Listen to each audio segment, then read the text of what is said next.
Ladies and gentlemen, girls and boys, welcome to Coach Stadium for season number 20 of Barrie Baycats Baseball.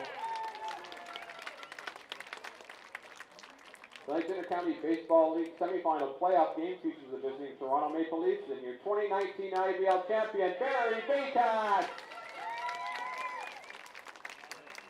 Fans note this is a best-of-3 series with Toronto leading 1-0.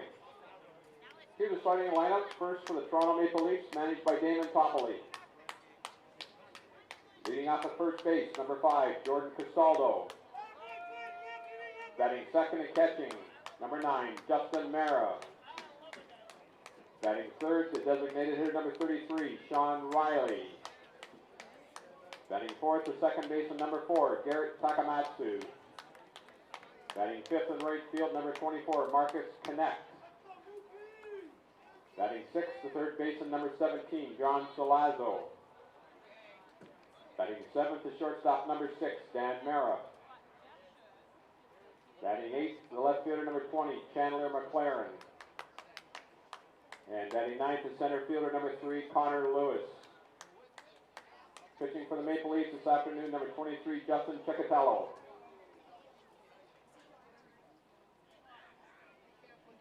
Now deciding lineups for your Barrie Baycats, managed by Josh Matlow. Leading off the center fielder, number 15, Jake Wilson. Batting second in left field, number 42, Jeff Callan. Batting third, the right fielder, number 28, Avery Tuck. Batting fourth, the designated hitter, number 27, Ryan Rio. Batting fifth, the second baseman, number 7, Royce Endo. Batting sixth, the third base, number 13, Marcel Lacasse. Batting seventh, the first baseman, number 8, Brian Infante. Batting eighth, the shortstop, number 3, Carson Burns. And batting ninth and catching, number 44, Tyler Plumpton. Pitching for your Baycats this afternoon, number 30, Juan Benitez. Here are the umpires for today's game. Call the balls and strikes. Mr. Mackenzie Wright. At first base, Mr. Dean Overlay. And at third base, Mr. Alan Midget. Fans, would you please rise, kindly remove your caps for our national anthem.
You can hear the crowd. We are here at Coach Stadium, and welcome in. It is the playoff game, Game 2 between the Leafs and the Baycats. Here's a message from Dave Mills. Our whole premise of a Baycats team is based on volunteers. And without volunteers, our organization actually cannot exist. So tonight, and I guess this afternoon now, we'd like to certainly highlight all the volunteers that have made, not only this year, but all the years that we've had volunteers is a special, special treat. Thank you, volunteers.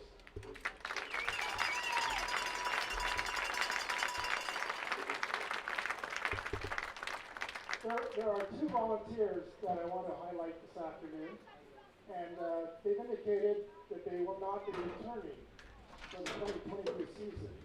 And I reference Tim and Mike Clark.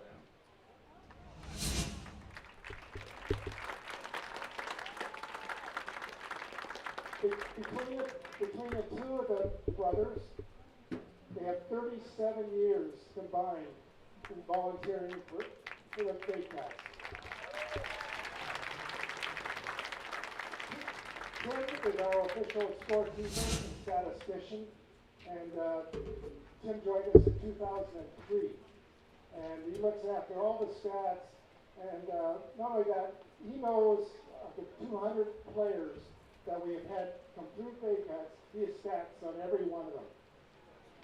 Tim, thank you very much for everything that you've done in the past. Thank you. The brother Mike was our PA guy, May 12, 2001. Mike has called 452 games. Mike is a true professional, always prepared, and always has humor. So to Mike and Tim, not only are you great volunteers, you're great friends to the Baycats. Thank you for everything you've done, and good luck.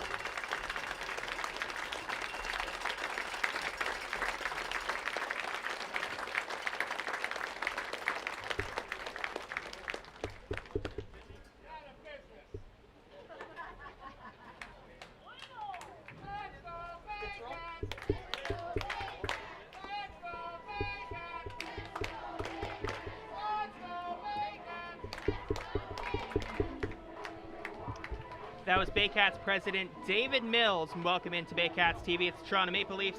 It is the Barrie Baycats. Patrick Melbourne, Ryan Eakin here with you, and we'd also like to say farewell and thank you to Mike Clark and Tim Clark.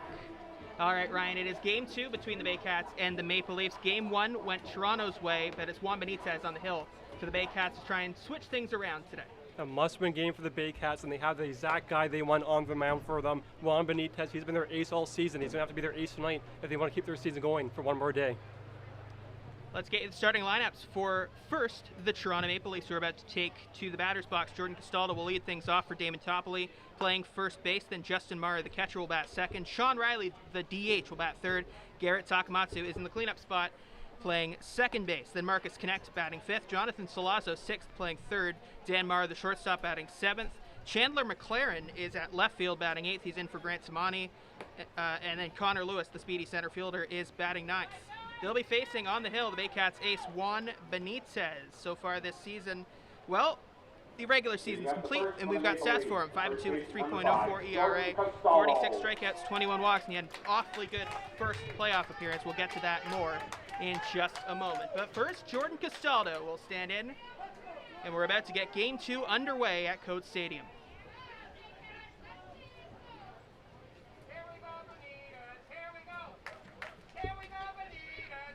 Fans chanting for Juan Benitez.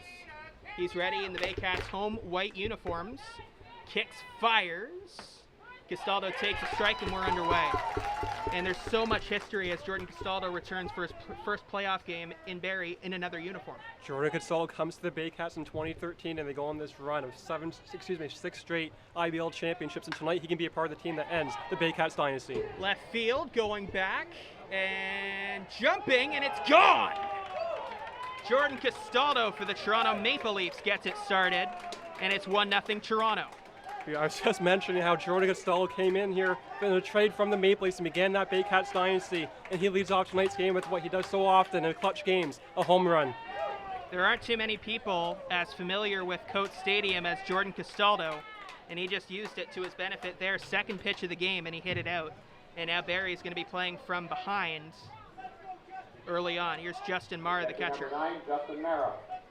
There is another hitter in the IBL in the last decade that has better opposite field power than Jordan Castaldo, and he showed it off right there. First pitch to Marra is up and away. First inning is sponsored by the Cage Barrie, Barrie's only indoor public batting cage. If you're Benitez at this point, you just have to focus on Justin Marr and try not to let this inning become a big inning for the Maple Leafs. Up the middle, base hit. So following the leadoff home run, Mara is on base with a single. And Benitez running into some trouble early. Let's give you the Baycats defense left to right in the outfield. We just saw action in left field. And I've written it down wrong here because Jeff Cowan's in left field. Sorry about that. So Cowan is in left. Center fielder is Jake Wilson. Right fielder is Avery Tuck. Best speed in center, really good speed in right too. And then in the infield, it's Lacasse at third base. Really good shortstop, Carson Burns. Second baseman, Roy Sando.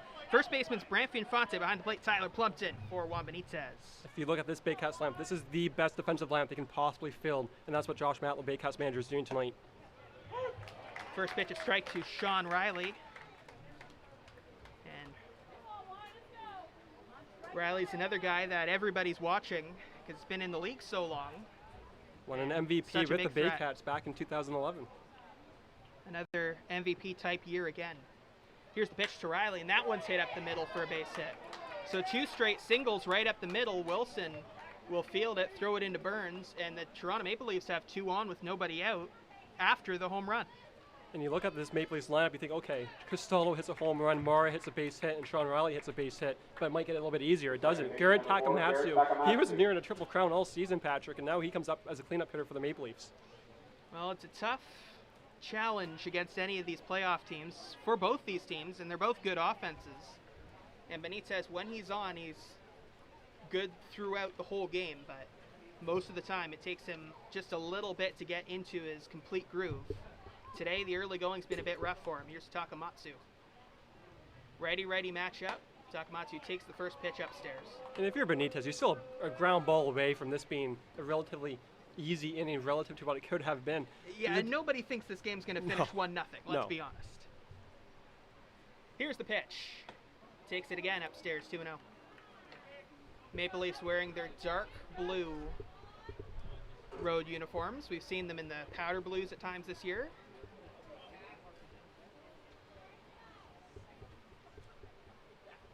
Mara takes the lead off second. Here's the pitch from Benitez, fouled right back. So it's Mara on second, Riley on first. Takamatsu at the end of this season expected to go to Europe, potentially Germany, and continue his baseball career overseas. So that's well deserved after the season he's had for the Maple Leafs this season. It's a bit interesting how connected that the German baseball league and the IBL are becoming, because we're seeing a lot of teams look at the German league for prospects too. Well, Jake McDonald played over there. Jake McDonald, Jasper Schurgel's a bit different because he was with the Baycats. They knew who he was. They were going to sign him regardless. But yeah, the German league's also a high-quality league. Welland signed a guy earlier in the season from that league too, Mike Blanky. So it's a decent quality league out in Germany. Baycats crowd getting behind Benitez. Here's the pitch, and it's fouled away again. For the Maple Leafs, you have base runners, you have one run already in, no one out. But maybe the biggest key right now is that pitch count's getting up there. And a night where you have potentially Game 3 tomorrow afternoon, or tomorrow evening, excuse me, you don't want Benitez only pitching 5 or so innings. You want him to be the Juan Benitez that he's been all season for the Baycats. If you haven't seen Benitez much this year, he's got 4 pitches, fastball, slider, change, and a splitter. He'll use all of them. Fastball's put away pitch. And that one's hit to left, and it is just foul.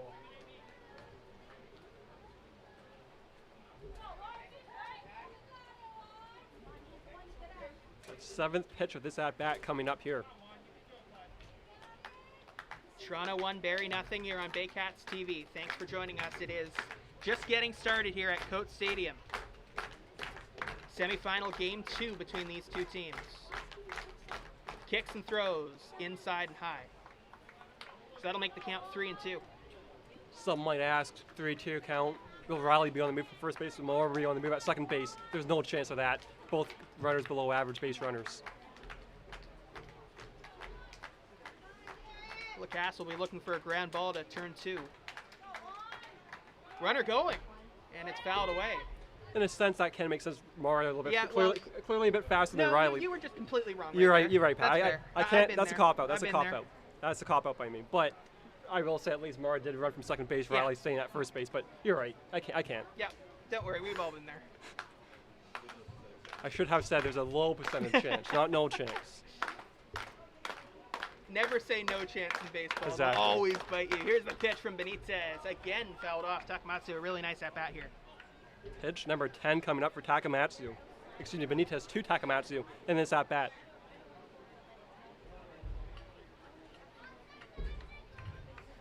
I'm sure you can hear it, but it's a really good crowd here at Coates Stadium. Just about everywhere is as full as it can get.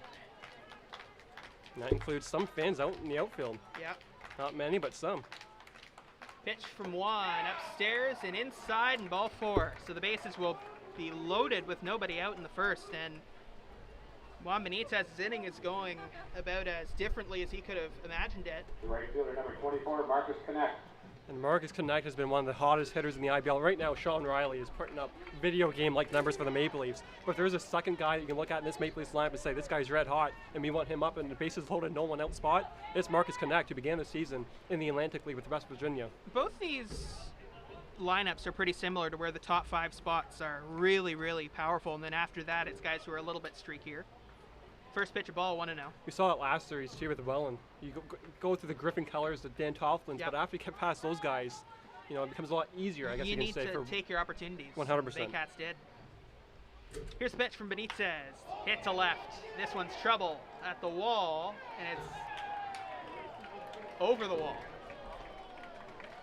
That's a home run for Marcus Connect, and it scores all 3, a grand slam, and it's 5-0. This ball, I've covered games here at Coates Stadium for almost a decade. I've never seen the ball leave like this to left field. I didn't think that Castaldo home run was going to be a home run, and I certainly don't think that Connect home run was going to be a home run. But regardless, it is 5-0 Maple Leafs, and Juan Benitez doesn't have an out.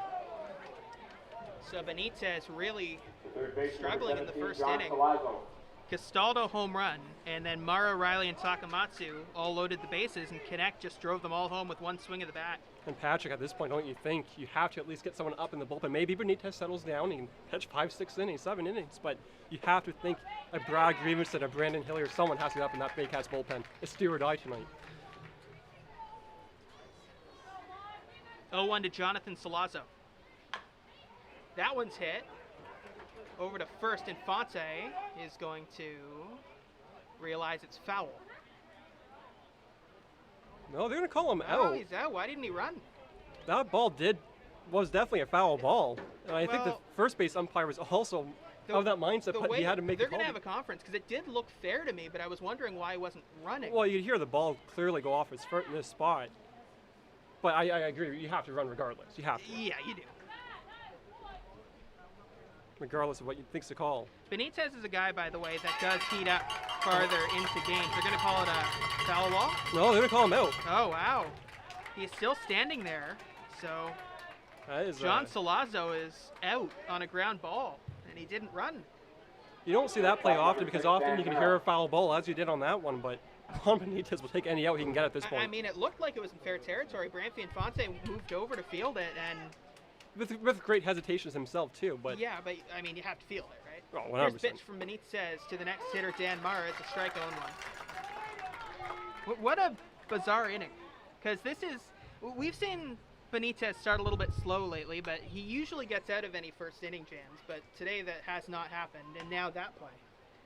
He'll take any out how he can get it. If that means the batter thinks it's a foul ball and it's not, he doesn't run and it's an out, he'll take it. He's not going to ask how And at this that point. applies to any pitcher at any time. Really. Here's the 100%. pitch from Juan, and it's outside. 1-2. It'll be Jake Wilson, Jeff Cowan, and Avery Tuck in the bottom half of the first. The issue as well on the fact that he's allowed 5 runs is that pitch number 25 of the inning is coming up. You definitely want to remain in any inning below 20 pitches, and he's starting to go quite high in this inning here in the top of the first. You'd have to think that just about all hands are on deck from the bullpen. That one's grounded right back to Benitez. Throw on to first, 2 out. The Baycats are in an elimination game today. If they lose, the Toronto Maple Leafs will move on. Left fielder, number 20, Chandler McLaren. So here's Chandler McLaren, the 8th man to bat this inning. McLaren didn't play game 1. He was on the bench in favor of Grant Tamani. Tamani went 0 for 4, so They decided to switch things up today, give Tamani a day off. It makes sense. You face the lefty Grider, so you take out the lefty McLaren for the righty Tamain, and now you bring in McLaren here to face a righty Benitez. You don't see that often in the IBL in terms of teams playing the matchup, but it makes sense for the Maple Leafs manager, Damien Topley, at the bottom of the Leafs lineup tonight. And we've mentioned it in earlier games. This didn't really come into effect in round one, pitch outside, because Benitez just had his stuff from the start. But throughout this season, Benitez's stuff has done better when it's less hot. So as the game goes on, if that continues, he should have a better time in the later innings. Caught by Marcel Lacasse to end a lengthy top of the first inning. We head to the bottom of the first. Toronto takes a 5-0 lead. You're watching the Barrie Baycats on Baycats TV. For Toronto in the first, 5 runs on 4 hits, or no errors, no runners left on base.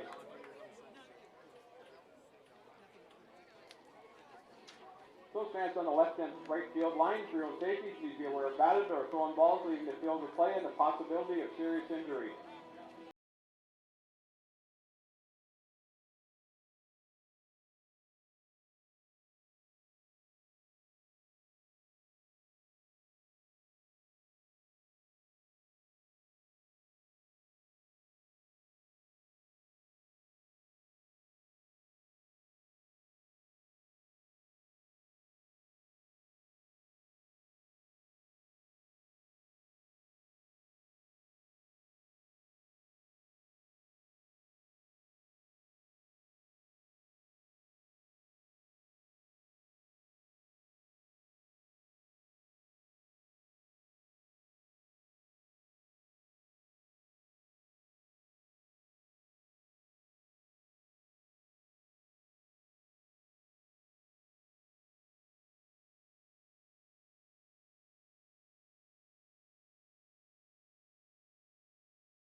The Maple Leafs would rather have on the mound this afternoon. So if you're the Maple Leafs right now and you're sitting down, the regular season stats, 4 games, 1 start, an 8.10 ERA, a little bit shaky. What is the counter to that? Why is he getting the start today? Well, due to the pandemic, you cannot have imports of any kind to begin the season. Eventually, the federal government allowed vaccinated Americans to come in, so that was Cicatello's opportunity to just come in, pitch an inning here, pitch an inning there, and just get some work in. The goal in mind has always been the playoffs. It has not been his regular season. The regular season was him simply getting some work in. He also dealt with some injury issues, which also led to maybe some of those inflated numbers that you've seen. But now the pressure is on Justin Cicatello. There's no excuse. He has to be at his absolute best swing as he was last week in Hamilton. Jake Wilson fouls it right side on the ground. The ball is traveling today. We saw it in the top of the first, and this Baycats order is just as capable of putting up big numbers early as the Maple Leafs one. Jake Wilson, a .362 average in the regular season with a .410 on base average, .546 slugging. He's got speed as well. Pitch to the center fielder is right to the shortstop. Dan Mara over to first to Castaldo. He makes the catch, 1 out.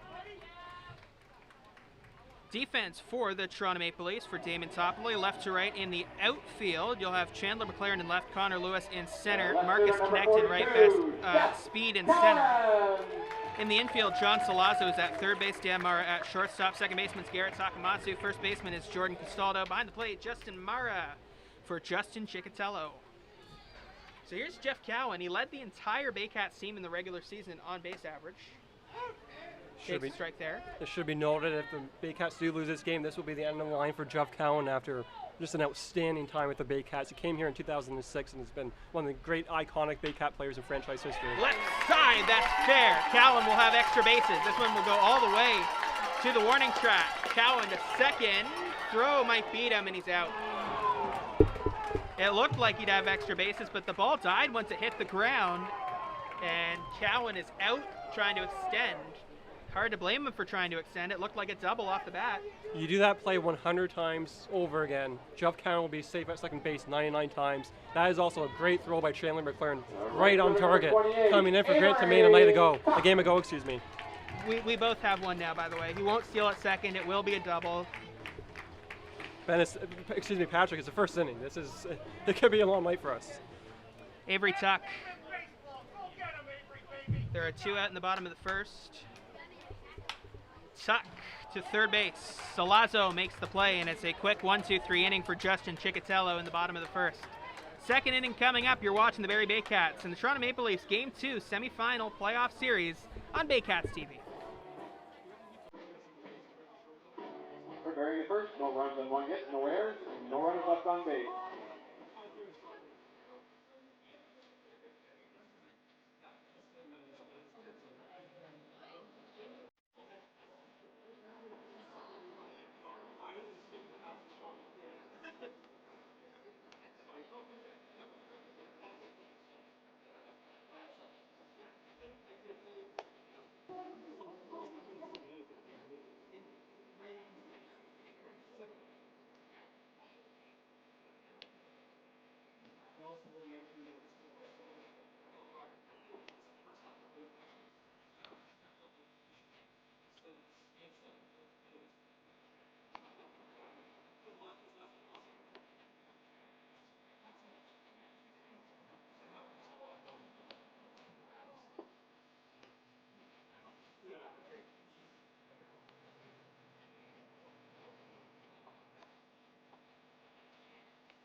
Thank you, the gentleman going through the stands on 50 tickets. There's 3 for $2, 9 for $5, and the draw will take place at the end of the 7th inning. It's going to be a wonderful jackpot tonight, so get your wallets out.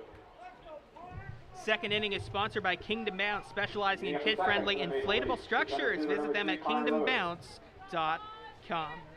All right, well, that was quite the first inning. Connor Lewis, the number 9 hitter, will lead things off for Toronto. 8 Toronto hitters faced Juan Benitez, and he'll look to smooth his performance in inning number 2.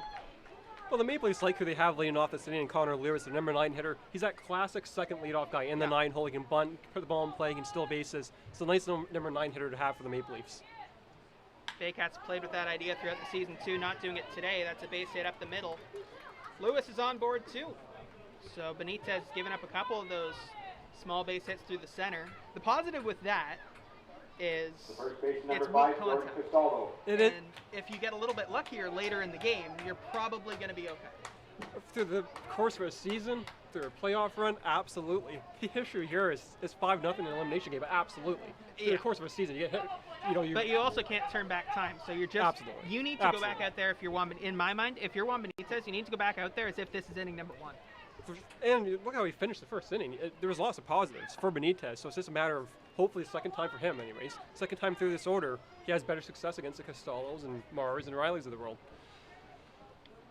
Here is Castaldo. Hit a home run his first time up. Right center field. Moving back is Wilson and Tuck. This one is off the wall. Lewis is going to round third and come in to score. It's an RBI double for Jordan Castaldo. 2 RBI now and 2 at bat for the leadoff man for the Leafs. I've known Jordan Castaldo for many years. I texted him throughout the series, before the series. He wants to win this series for obvious reasons. He's a former Baycat looking to come back and hurt his former team. This is a clinical start for Castaldo, who's now a base hit and a triple away from the cycle, and this is second inning, Patrick. It's hard to say a triple away from the cycle because that's kind of the hard toughest. one. It's the toughest one. It's the toughest one. Not saying the home run's not hard, but it's the toughest one. Well, I feel like you have to bring the cycle watch after the triple. That unless it's a Billy Hamilton, perhaps not that Billy Hamilton would hit a home run. Well, Jordan Castaldo runs well. He doesn't run like Billy Hamilton. Not many people do. No. Billy Hamilton could go to the Olympics and do fine. Upstairs, here's Justin Mara again. The key for Benitez is you have some sort of a shutdown inning. I know he's allowed 1 run right now. Here's the pitch. Popped up. Shallow center, actually not that deep. Carson Burns is going to be the one moving back and making the play. 1 out. And if you can keep putting zeros on the board, so the 3rd inning, no runs allowed. The 4th inning, no runs allowed. That can give the Baycats offense an opportunity to have a 2-run inning, and now it's a 4-run lead. You have a 1-run inning, it's a 3-run lead, and just like that, it's a 6th, 7th inning, and you have, you're in striking distance, you're blooping and blast away from perhaps tying the game. So for Benitez, you just want to have a couple shutdown innings here. That can be really important to get the Baycats back in this ball game. And every time Juan Benitez takes the mound, the Baycats are hoping for 7 innings out of him. He went 6 2/3 last time out, gave up 2 runs on 7 hits, walked only 2, struck out 7. He was excellent. He got a standing ovation against Welland in that game. They won that game and moved on to this series. And Benitez, A, hoping for run support, and B, hoping for a better next couple innings. Here's the pitch from Juan. Right center, this one could be trouble. It's into the gap. It's going to score Castaldo. Moving into second is Sean Riley. And it's another double. And it's another RBI double. It's 7-0. Here's what this game reminds me of, Patrick. So the Baycats, they win their championship in 2014. They end their 9-year drought. 2015, they look to go back-to-back. And Game 5 is at home. It's in Barrie, it's in Medhurst Coat Stadium, and the Baycats have a 6-run first inning with Ryan Spatero and Kyle DeGrace and Jordan Castaldo sending a message to the Panthers that night saying, we're ending this night in a dog pile. And what the Maple Leafs are doing tonight with all their veterans, the Sean Riley's, the Justin Murray's, the Jordan Castaldo's, they're coming in tonight's game and saying, we're not letting this series go the distance. And there is that message that you're kind of sending by, obviously it's a matter of skill, you're hitting doubles, you're hitting home runs, but there's a message being sent right now that they came to play, and there's no question they came to play right now. Worth reminding you as well, by you I mean everybody, not just Ryan over here. 10-5 was the final in Game 1, so everybody was expecting this game to be high scoring once again. And if 1-0 definitely wasn't going to be the score, 7-0 probably is not going to be the final. So both teams still very much in this. Well, for the Maple Leafs, it's kind of tough because you're counting outs at this point, yet you're counting outs in the second inning. Yeah. So it's really difficult. It kind of goes back to that game. Ground ball left side, Burns dives for it and it gets through. It kind of goes back to that Game 5 that I was talking about back in 2015 where the Baycats, you put up a 6 spot in the first inning, you lead 6-0 after the first inning, you're counting outs and the Panthers haven't even batted yet. So yeah, it's tough. It's a base hit for Garrett Takamatsu. Runners on the corners, still only 1 out. The right fielder, number 24, Marcus Connect. Here's Marcus Connect. One thing I want to mention just while we're early on in the broadcast, you notice our score bug in the bottom right, we've got the name up on the screen. So great stuff from the production crew for this broadcast and our producer Brian Backlund to get that all set up for us. Looks amazing. The job Brian Backlund's done this season, going back to the last offseason, going back to the pandemic, it's been outstanding. The Baycats are forever indebted for the work he's done this season. Great stuff. That one's out to right. Avery Tuck moving in. He'll make the catch. Runner tagging from third. High throw. Run scores, and Takamatsu is going to be able to go up to second. So now a runner on second with 2 out, and another run in. It's 8-0. Tuck caught that ball not off balance. I guess you can say off balance. He was running towards the ball, wasn't able to properly set himself up to throw the ball home. But in that spot, it's a tough one for Sean Riley, who was thrown out Wednesday night in Christie Pitts against Avery Tuck, whose arm reminds me of Ryan Spatero. Well, it's interesting watching this outfield because on a night where, and nothing taken away from Jeff Cowan, but he's more of a utility guy, right? He can play just about anywhere. Right. Most times this season in the second half, we've seen David LeBlanc, we've seen Jake Wilson, and then Avery Tuck left to right. So you get 3 very different strengths from all of them. You get the best speed in center with Wilson, you get the best arm in right with Tuck, and you get the most aggressiveness in left field with LeBlanc. So it's been very interesting seeing how the outfield defense has been played. So here's Jonathan Solasso. That's a strike, 1-1. The Baycats have had a lot of great outfields over the year. Jeff Cowan, Glenn Jackson, Ryan Spatero is the best. But that defense that you mentioned, LeBlanc, Wilson, Tuck, extremely athletic and one of the best of all time. It's kind of right there, isn't it? Absolutely. Inside. In terms of pure defense and athleticism, absolutely. And they can all hit. 100%. Lefty Solazo against the righty Benitez. 2 out here in the second, 2-1 count. Here's the pitch. Oh, and the bat goes flying. Watch out. Thankfully, it stays on the play side of the fence, but the bat got away from Solazo. You don't see that often. You see it more in the big leagues. You know, Edwin Encarnacion is famous for that, or infamous, I guess, for that. Not often you see it here at Coat Stadium, but thankfully that bat did stay in play. Yeah, you need to make sure that the the senses are all going. Your head's up.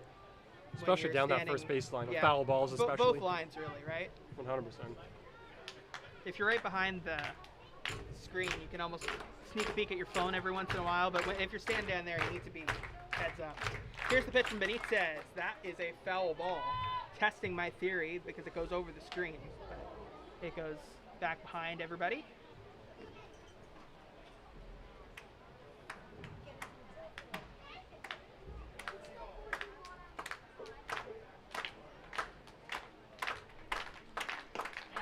Got him. Benitez strikes out Salazzo, and we're through the top of the second inning. Baycats to bat in the bottom half. When we return, it's the Baycats and the Leafs on Baycats TV. For Toronto in the second, 3 runs on 4 hits, with no errors, 1 runner left on base.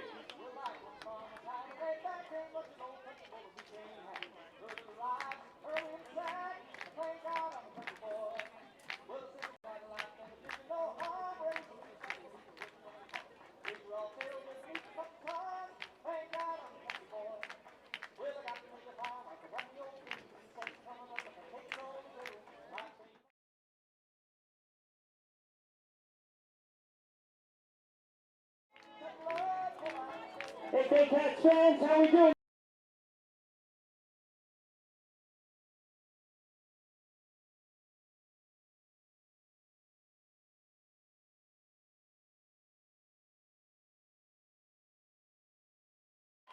I can't hear you down first base. What?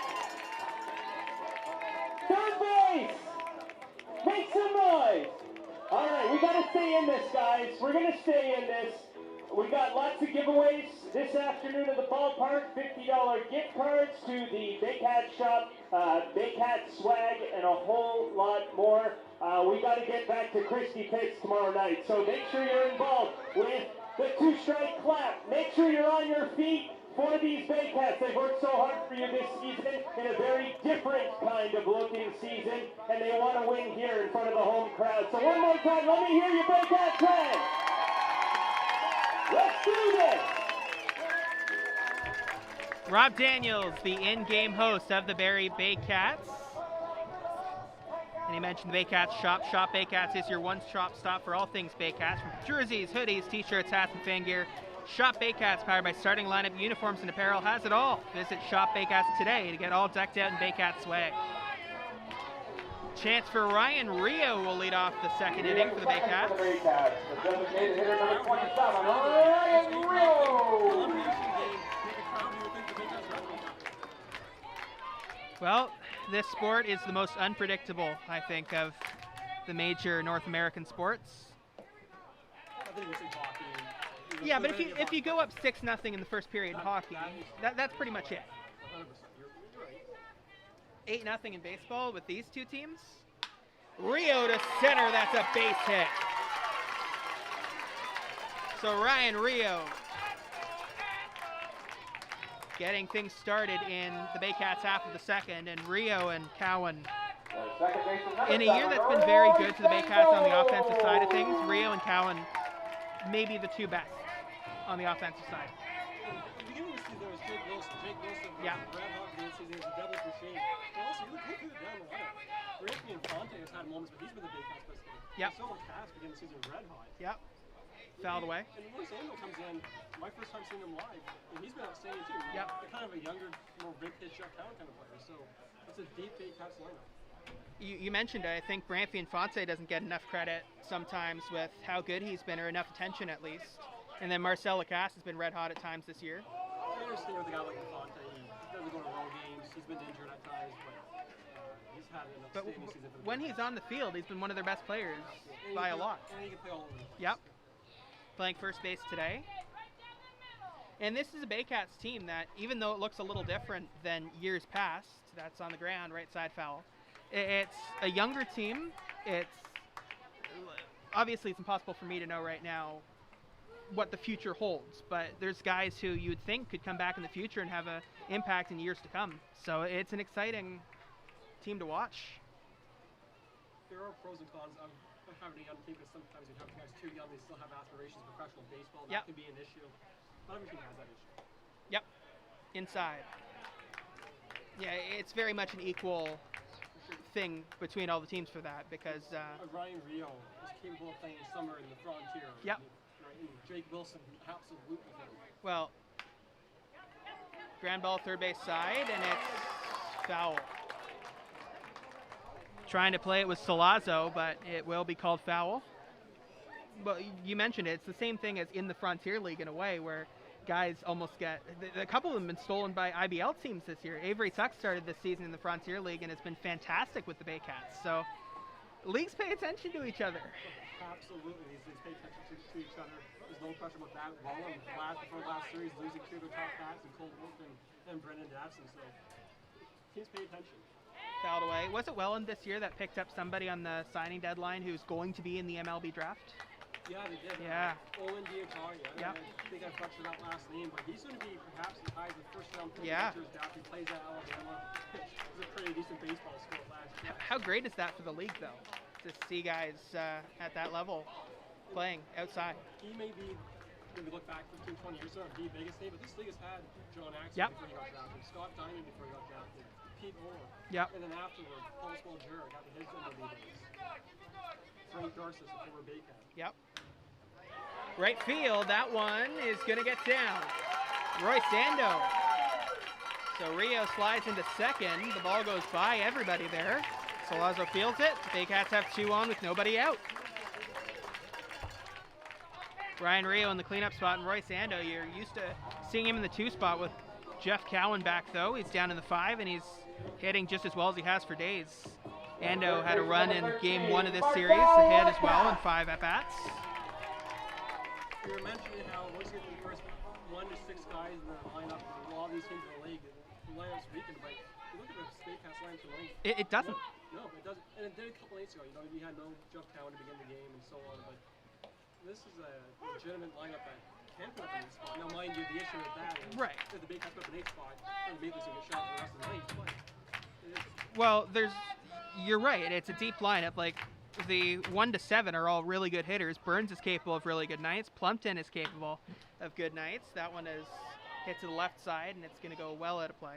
And then you look at the bench. You have Mike Chiquetto, who's got some pop in the bat. You have David LeBlanc, who's a really good hitter. You have, like, James Anderson, Jake McDonald. Like, it's a really deep offensive team. James Anderson would be in the lineup tonight if it wasn't for the fact that Benitez likes catching. Yep. He likes Tyler Plumpton catching him, so it's a deep lineup. I think Tyler Plumpton has really impressed this pitching staff with how good he is defensively. Swing and a miss. Lacasse down on strikes. Past this series, 4 plate appearances, 4 strikeouts. It's a tough time to go home. Just hoping, the Baycats are just hoping that he finds the groove that he found in round 1, because he ended the season with kind of that colder streak and then seemed to have found something in game 2, and since then it's been tough for him again. We have the biggest hit of the Baycats season last Saturday night against Welland. And he's certainly capable of that. I mean, you watch him in the first month or so of the season, he was arguably their best hitter. So they're just hoping he finds something. Swing and a miss to Brantley Infante 1-1. The issue you can look at if you're a guy with the pass is Matt will pull away from the game after striking out 3 times on Wednesday night, so maybe he's concerned that's potentially a mental issue more than an athletic issue. Ben and I were talking about that. The flip side to that is if you get him out of the game early in that scenario, it could save some guys mentally from getting too deep into their own head. Like, sit down, it's not your night, that's fine, we know you're capable of much better. Different guys handle things different ways, right? And it's impossible to know outside the clubhouse. And they have Jeff Cowan on the bench, so Yep. that's a decent option. Baycats were very proactive. There's a swing and a miss, and Infante is down on strikes. Baycats were very proactive in game 1 with getting the hot bats in the lineup.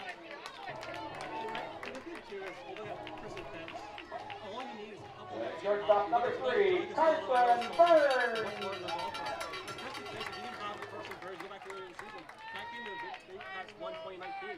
Carson Burns and Marcelo Pass that happened to get hot that night. So all you need is a couple guys to get hot. Yep, you're right. You try to put much against the ball, book some of it sticks. Not all of it needs to stick. And just to go back to your point there was a game between these two teams. If you're not familiar, that went 20-19. So if you think this 8-0 game is over, it's not. Very much not. Pitch to Carson Burns, fouled away. And from a Maple Leafs perspective, they do have Dustin Richardson in their bullpen. He was once traded for Andrew Miller, 1-for-1. Miami Rose did not win that trade, I don't think. If you can get Secatilo to pitch 5-6 innings, even if this game does become close, you can ask Richardson to potentially close out a 9-out save tonight. Pitcher looks back at second. Rio not going. That one's hit to second base. Takamatsu will end the inning after the short throw to Jordan Castaldo. Baycats get a couple base runners.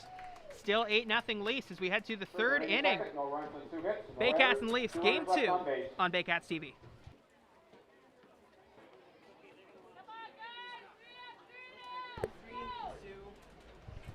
Third inning is sponsored by Kurt's Coolers, mobile refrigerated freezer trailer rentals. Patrick Melbourne, Ryan Eakin with you.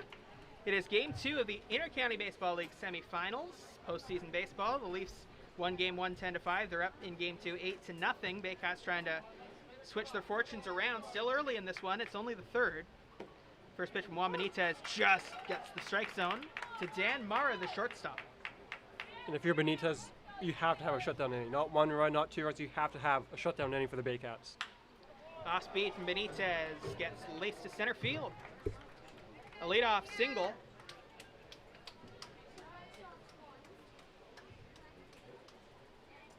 The left fielder, number 20, Chandler McLaren. Still no action in the Baycats bullpen, so they're going with Benitez. You see why they'd be sticking with Benitez, even if it's not his night early. And it's not his night, and it's okay to have an off night, although it is an elimination game, but it's okay to have an off night. I just don't get leaving him in. It's just it's 3 innings now, right, how you Patrick? recover from it. Pitch just outside. If he had a shutdown second inning, great. He did. He got hit hard again. He allows a base hit here to begin the third inning. Baseball you can't save your bullpen. You can't. Yeah, but it's so hard to manage when baseball is like this sometimes. Hit to deep center field. Wilson going back. He makes the catch near the wall. One out. Runner goes back to first. Because you can go in all through the regular season, even around to the playoffs, and one thing can work, and then you get to the next series, and somehow it doesn't. Like that, you could understand how that'd be frustrating. Well, 100% the right call starting Benitez, clearly. Well, Grider and Benitez are obvious 1-2 for and I like saving Benitez, keeping him away from Christie Pitts. That way, if you lose game 1, you still feel confident. Your ace is on the mound. You got a great crowd for game 2. And it worked perfectly for the Baycats in round 1. That was all correct. I like bringing Benitez back out for the second inning because if the first inning got away, right? Maybe Benitez can settle. I just think this is really risking it at this point. It is. You can't allow more runs. You can't. Runner on first, one out. Swing and a miss. 1-1. Batter now is Connor Lewis, number 9 hitter. We mentioned it on the Game 1 broadcast on Baycats Radio, how he's much like David LeBlanc, and where you can put him in the 9 spot, and he's a guy that could easily be at the top of the order as well. Pitch from Benitez. Sky to right center. Tuck and Wilson. It'll be Wilson calling off Tuck. He makes the catch. Going back to first once again is Dan Mara, 2 out. And I love what Damian Topley did because he did try Connor Lewis in the leadoff spot. He did try Grant Tomaine in the leadoff spot. And then he said, wait a minute, I have 1-6, some of the best hitters in the IBL. Why have that guy bat 7th and get maybe one last at bat in the game? Yep. But I can just stack my lineup with a guy like Jordan Castaldo leading off who walks way more than he strikes out. So it's more of an analytical approach, I guess you can say, to that classic leadoff guy. But right, and no manager will agree with another manager. Everyone will think a little bit differently when it comes to lineup construction. Some managers don't value lineup construction as much as others. Some say get them in however you can. Others say, it's basically a science. The modern school of thought is that your best hitters now are in the 2 and 3 spots, and then the high OBP guys at the top so you can get more at bats. Jordan Castaldo never played one game at the Baycats in the leadoff spot. Not even with Toronto in his first stint. Maybe he did with Oshawa back, 2008, 2009. But bringing him into a leadoff spot here, he walks more than he strikes out. He shows a ton of pitches for the guys batting behind him. I just like the idea. Castaldo's been up twice today and hit 2 balls really hard. One to left and one to right center. First one got out of here. Second one looked like it would have, to be honest. It didn't miss by much. Benitez kicks, fires, and it's inside. 2-1. The Maple Leafs are used over the years to go back to 2015, 2016. Jordan Castaldo terrorizing the Maple Leafs, and now he's terrorizing the Baycats for the Maple Leafs. Benitez stares in.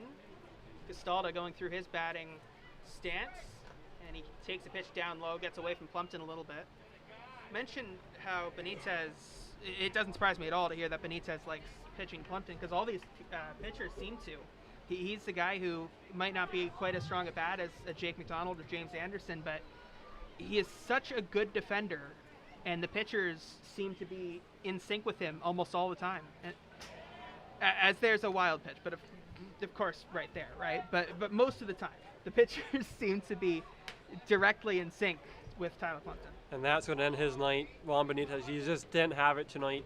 And out comes Baycats manager Josh Matlow.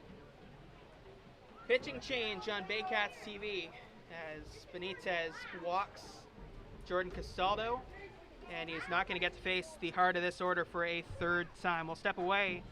It is Toronto Maple Leafs 8, Barrie Baycats nothing. We're just going to wait to confirm that Benitez is out of the game. He is. So we'll be back in just a moment on Barrie Baycats TV.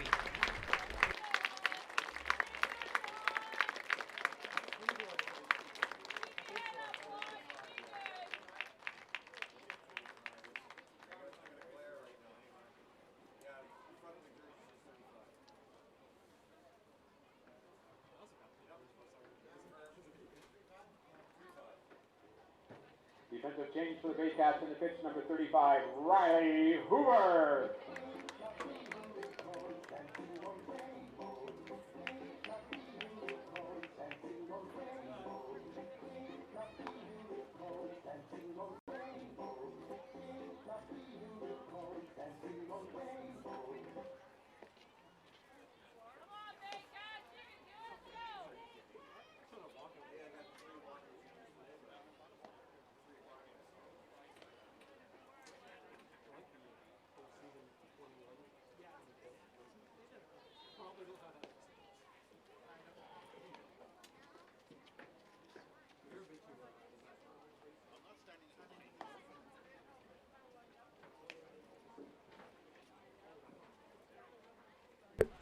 That's fine.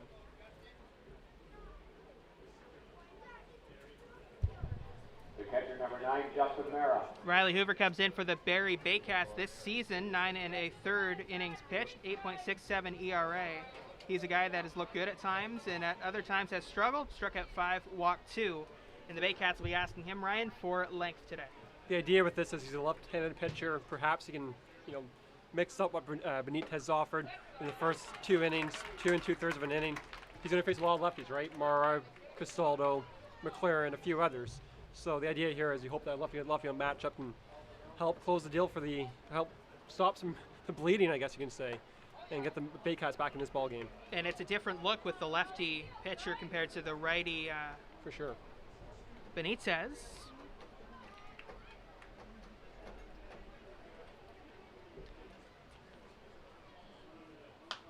On the ground, left side. Slow roller. Lacasse will get it and throw it to first, and it's going to be late.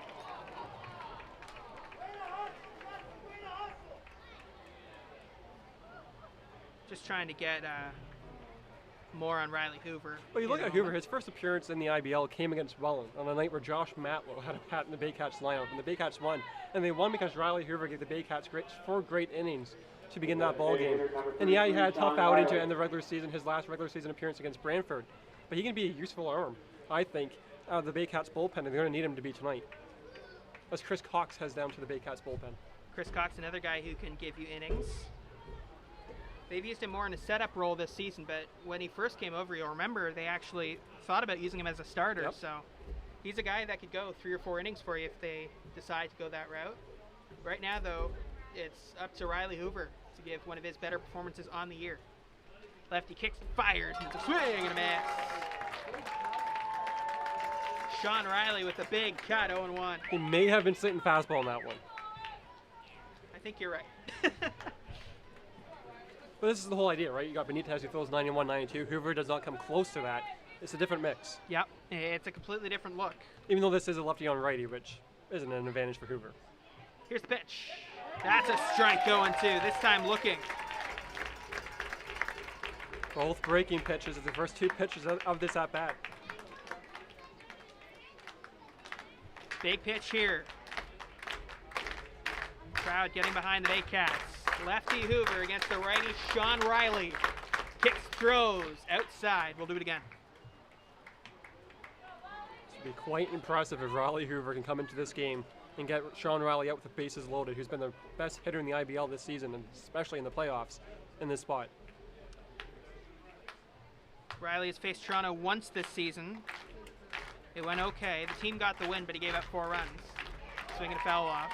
That was the 18-7 game on August 24th, not to be confused with the 2019 game. Well, that was a game that Baycats had Andrew Grider pitch the first X amount of innings. And then there was the rainout, right? No, so that was not the rainout game. No, that was much earlier in the season. Oh. But that was a game where they had Andrew Grider pitch 5 innings, I believe it was. And then Hoover came in. They had a nice lefty-lefty platoon that night. And the Baycats were winning against the Leafs. 1-2. 2-2. His best appearance of the season came against London in another big win, this time 13-7 on August 30th. Pitched an inning, gave up only a hit, walked 1, didn't give up a run though. And then it was rough last time out against Brantford. But Hoover, a lot of talent and a lot of deception in the delivery when it's on. Here's the pitch upstairs, 3-2. So the count now has gone from 0-2 to 3-2. The issue with that pitch is he's not blowing a fastball by Sean Riley. I think he had success early in this at-bat by breaking pitches inside. He went outside, then he came up high with the fastball. I think he might go back inside with the breaking ball. 23-year-old from Newmarket, Ontario. Trying to shut down one of the league's best hitters. Runners on the move. Kicks, fires. And that one's hit to left. Moving in, and that one's going to get down. A couple of runs are going to score. Scoring is Mara. And now a second run comes across. The base hit for Sean Riley as Casaldo scores as well. So it's 10-0 Toronto now. It's becoming tough to envision. Again, if this game is at Chrissy Pitts, I wouldn't say this. It's becoming tough to envision a comeback of some sort. So Baycats dynasty maybe getting his last race. So if you're picturing this in your mind right now, for someone who's not super familiar in the league, if you're listening right now, because you might be a big fan, you might be fairly new to the league. Yep. But if listeners are new to the league, that one's popped up. It's going to go into foul territory. Took a long time to get there, but did get there. What is the big difference at Christie Pitts compared to Coates Stadium? Why would it be such a different situation? A fly ball at Coates Stadium is a double. A double can be sometimes a moonshot home run. The infield is made up of, you can say, gravel, to the point where... Ben and I were talking about sometimes he wears shorts when he plays baseball for fun, and you can't do that there. You don't want to be a second baseman or shortstop at Christie Pitts. You might lose some teeth. Here's the pitch. Swing and a miss, 0-1. Garrett Takamatsu, the very good second baseman for the Toronto Maple Leafs, standing in, and this is one of those lineups in this league where it never really stops. We saw it with London. Welland had an element of that, although it cooled down toward the bottom half. But this Toronto Maple Leafs offense might be the best in the league, and they're showing why tonight. Swing and a miss, he got him! What a pitch right there by Riley Hoover to get out of the inning. But the Leafs add a couple more. It's 10-0. First run on the third, 2 runs on 3 hits, no errors, 2 runners left. The Baycats will bat in the third when we return on Baycats TV.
up the third for the Baycats. Catcher number 44, Tyler Plumpton.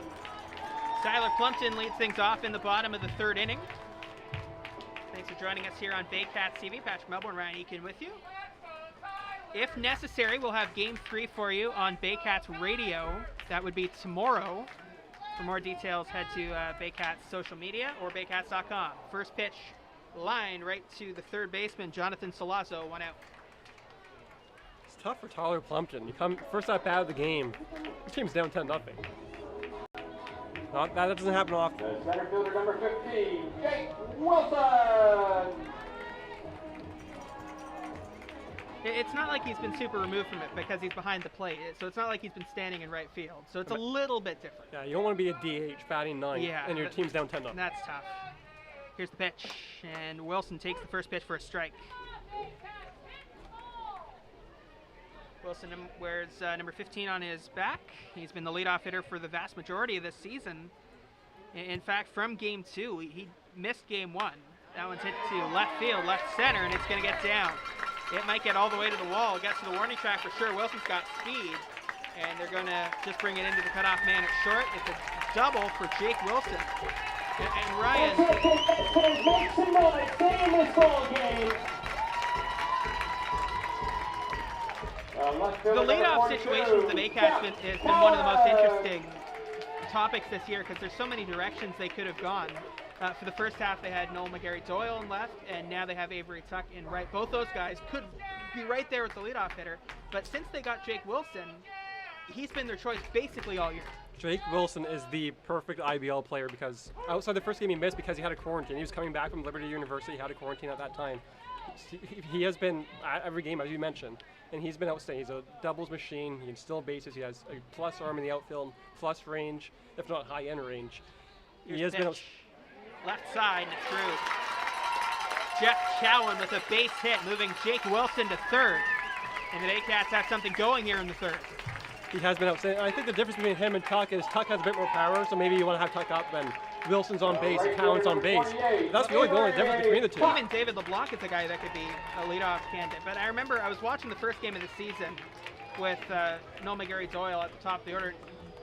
I was like, okay, perfect. This guy could be a really, really good leadoff guy. And then Jake Wilson comes in and he's like, actually, I think I'll be the leadoff. You know what I mean? Like, it's been really interesting to watch. And Avery Tuck is another guy who's had a couple opportunities up there and made the most of it. But Wilson's been their guy for most of the year. And let's be honest, Jeff Cowan, Roy Sando, those guys could be gonna be classic leadoff hitters too. Brantley and Fonte, like, Brantley has some more swing and miss, but yeah, for sure. But also gets on base a lot, has a lot of power. Brantley and Fonte could be right there too, I think. Here's the pitch, and Avery Tuck takes it outside. Like, I'm looking down this order.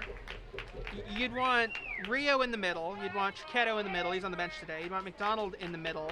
Lacasse in the middle. But Burns could play at the top of the order. If you're short guys, Burns can absolutely. If Jake McDonald's on a hot streak, you could see him in the first couple of spots. He's been as high as a 2-hole. I think he was batting second against London. And I like him in the 2-hole too. Like, there are so many options for manager Josh Matlow. You can see how high upside the offense has been this season. On the corners, Avery Tuck takes a strike.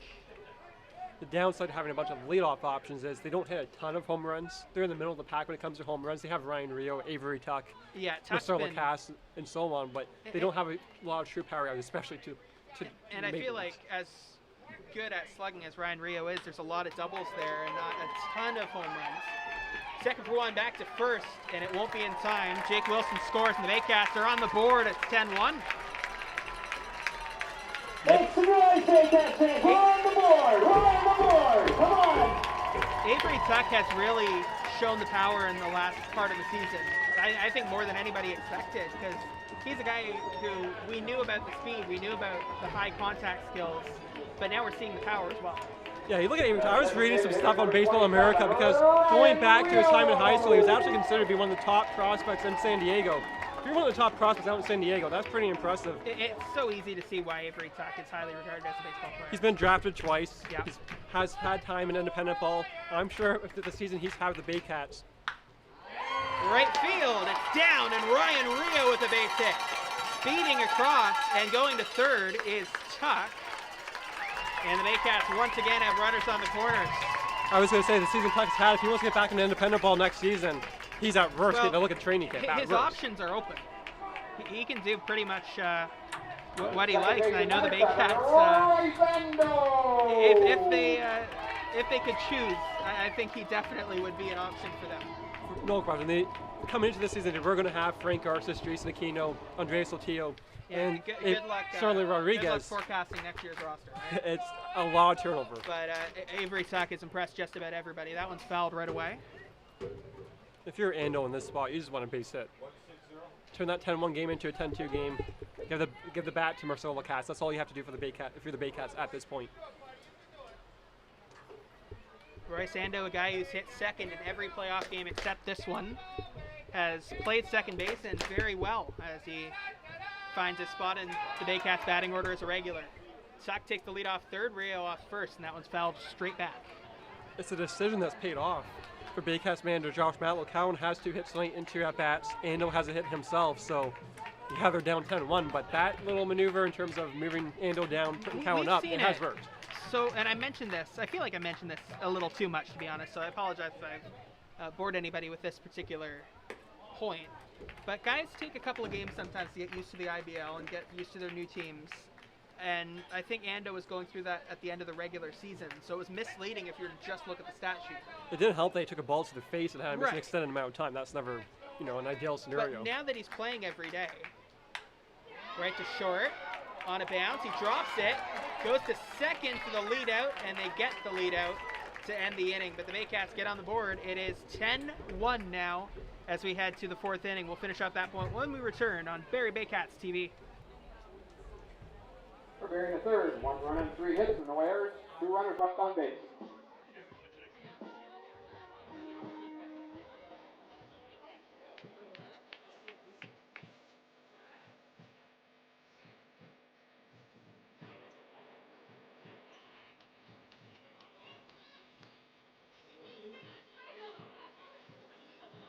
Hey fans, it's Rob Daniels checking in at the entrance of Coach Stadium, right beside the vintage throne barber lounge table set up here. If you stop on by today and donate $1, you'll get yourself a espresso, along with your choice of an espresso or a lemonade here at the ballpark today. And that $1 or more can go towards helping to send a child to camp right here at Coach Stadium is where this is taking place. So meet us at the front of the ballpark and stay refreshed today.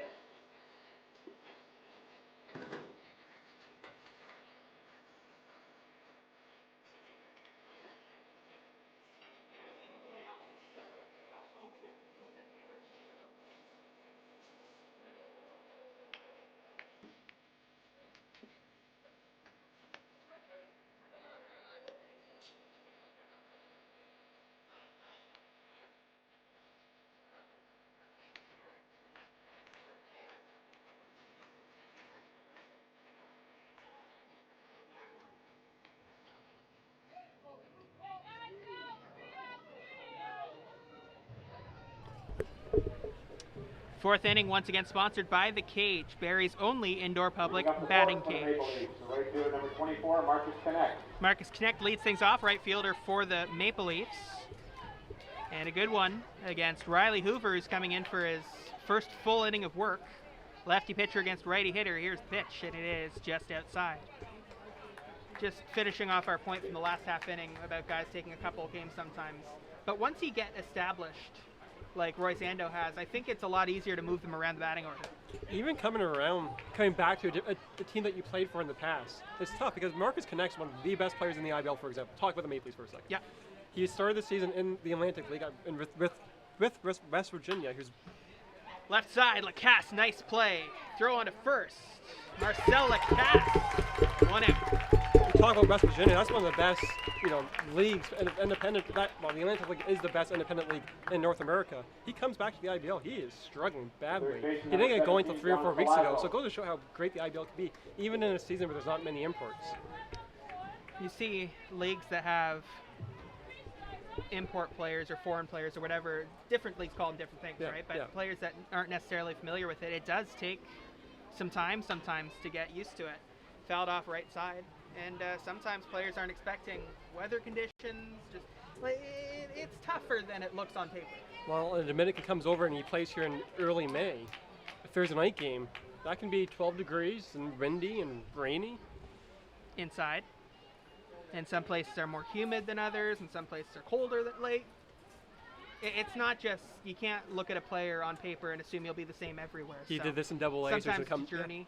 Yeah. And sometimes the player adapts just fine. It just takes a little bit. Juan Benitez in his first couple outings was grinding. He went 5 innings a couple times, and then he became that horse that the Baycats wanted him to be. Yeah, it was the first couple of games, once he was just getting ready, it was like, okay, 5 innings, that's what we want. But then as they get later on, 7 innings became more the expectation. Count 3-1 now to Jonathan Solazzo. Here's the pitch. That is a rocket to right. Back at the wall, and it is caught. Nice play, Avery Tuck. 2 out. If there's a ball in between Tuck in right field and Wilson in center field, not every ball's going to be caught. Some balls are going to find some green. But you feel pretty confident if you're the Baycats that that ball might just be caught. A lot of speed, both guys. But if there's a play at the plate, and Avery Tuck is the one that makes the catch, watch out, because he's got the best arm I've seen, I think, in this league this year from the outfield. It's exactly what Ryan Spatero did. A fly ball to right field. If you're at third base, you might want to hold back and hope that you get maybe a 2-out hit. I've seen it too many times. 0-1 to Dan Mara. 1-1 to Dan Mara.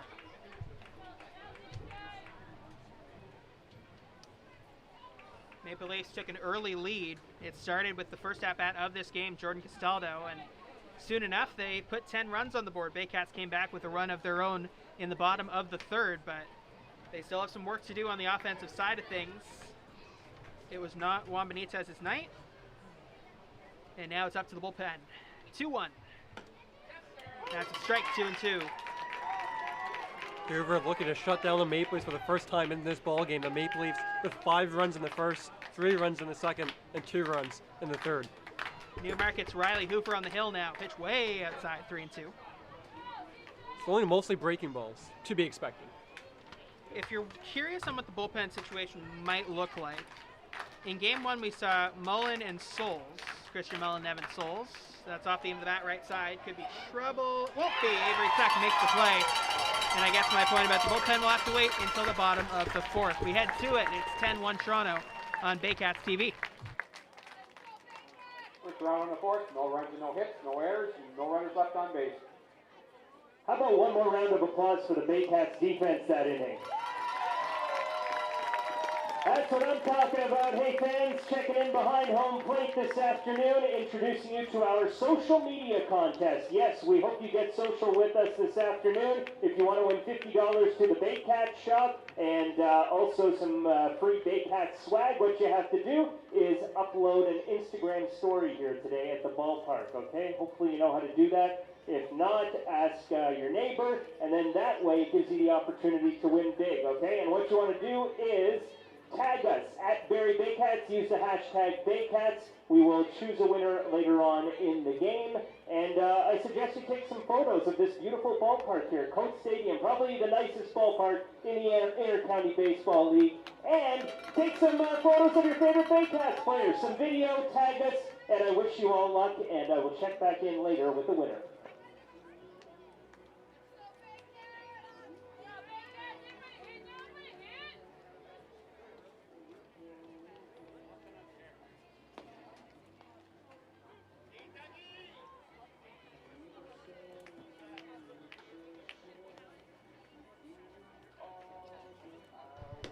Justin Ciccatello back on the hill for the Toronto Maple Leafs. We welcome you back to Coates Stadium. It is time for the bottom of the 4th inning between the Barrie Baycats and Toronto Maple Leafs, game 2 of the semifinals of the Inter-County Baseball League playoffs. Leading up the 4th for the Baycats, the third base number 13, Marcel Lacasse. So Marcel Lacasse will lead things off in that 4th inning. We mentioned just briefly what the bullpen situation could look like for Barrie. It was Christian Mullen and Evan Souls in game 1 between the Baycats and the Leafs. In round 1, it looked very similar in the 2 games. Lacasse swings and fouls off the first pitch. It was Brandon Hillier, Chris Cox, and Brad Grieveson in game 1. And then in game 2, it was Hillier and Grieveson again. And Josh Matlow had really indicated post-game to Sam Hosek on the post-game recap on BarrieBaycats.com. Here's the pitch. Swing and a miss. 0-2 now to the pass. That Hillier, Cox, and Grieveson would be really their ideal late inning setup, Ryan. They were looking 7, 8, 9. They were looking for that all season. If you can get 5-6 innings from a starting pitcher, who?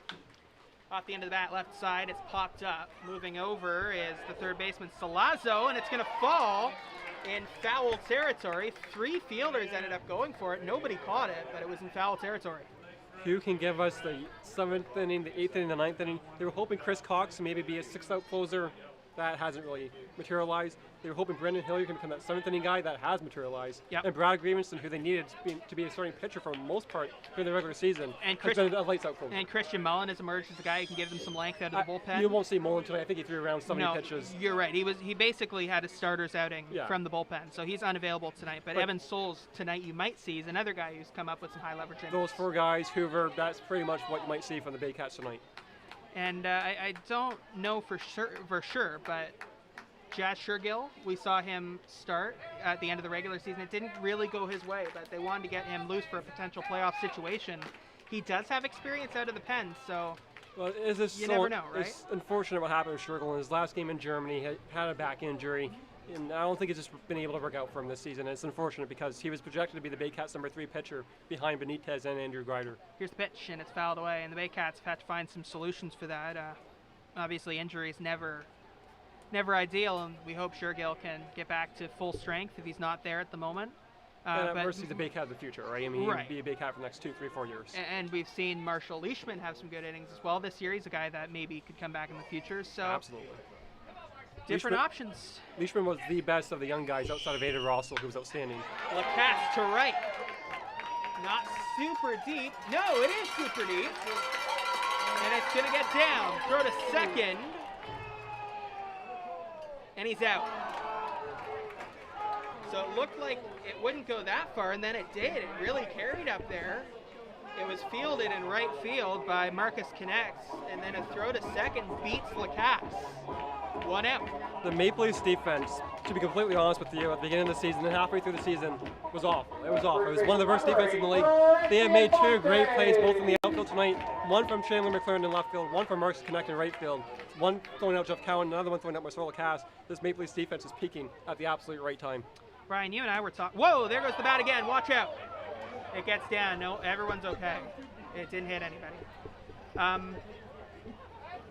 We were talking earlier about how balls carrying in this ballpark today, it's been really unpredictable. That one did not look like it was going super far, and then it did, and then it didn't get out, but the right fielder never got a handle on it in terms of the catch. If we had the ability, and we never will have this ability, to track exit velocity in the IBL, that ball is probably hit harder than the 2 home runs that Maple Leafs have hit. You never know, maybe at some point. You can always dream. Right now. You can always dream.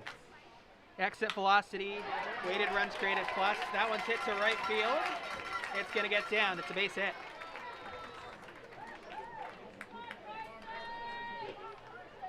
So Branfi and Fonte on base with 1 out. Shortstop number 3, Yeah. Carson. In the future, when the IBL gets things like exit velo and park factors, and you're going to see managers have so much fun with this lineup construction. Micromanaging it. We need it in the IBL. We need it. Carson Burns now. Hitting .301 over the regular season with a .370 on base average, .386 slugging. Really strong defense and emerged as a really strong hitter in the second half as well. I was talking to Carson earlier in the season saying how great of a start he's had, and he said he's finally getting back to what he was in college, because in college at Texas A&M, he was absolutely outstanding, one of the best Canadian shortstops at a D2. Swing and a miss. Tyler Plumpton waits on deck.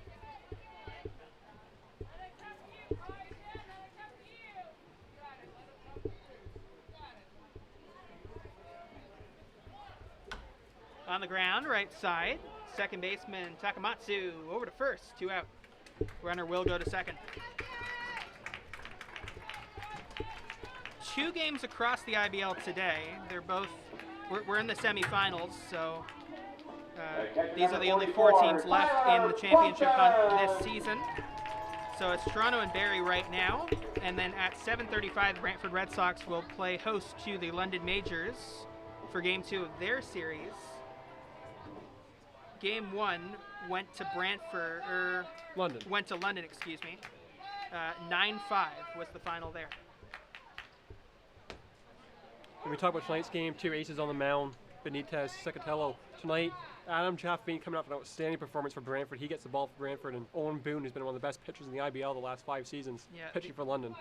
The Majors 1-2 punch of De Los Santos and Boone has been phenomenal. And they're looking to close out that series real quick. Here's the pitch. Grounder right back to the pitcher. Chikatilo over to first, and that'll end the inning. Still 10-1 Toronto. We head to the 5th right here on Baycats TV. For Barrie in the 4th, no runs and 2 hits, no errors, 2 runners left on base.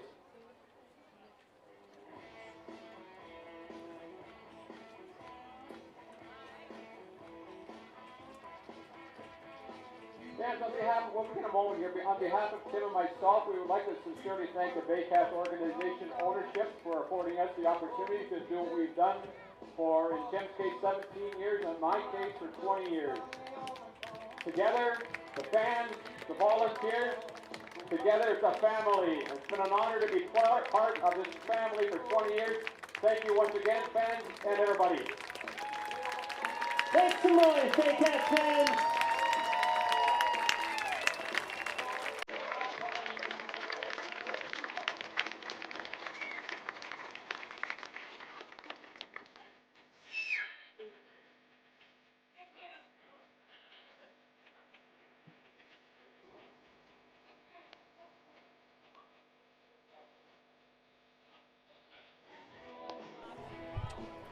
Welcome back to Coates Stadium. A nice mid-inning appreciation applause for Mike Clark, the longtime PA announcer for the Baycats. Mike and Tim Clark, longtime Baycats, announcing that this is their final season. Patrick Melbourne along with Ryan Eakin with you for Game 2 of the IBL semifinals between the Baycats and the Toronto Maple Leafs. It's been all Maple Leafs so far. If the Baycats can't come back, find a way to come back within the last half of this ball game, Toronto will move on to the IBL finals, but still a long way from thinking about that. Baycats hoping to get back in a rhythm on offense and prevent that from happening and go to a winner-take-all Game 3. That would be tomorrow in Christie Hicks. 5th inning is sponsored by Seat Giant, the official ticket marketplace of the Barrie Baycats. Get all of your major event tickets within North America in Canadian funds.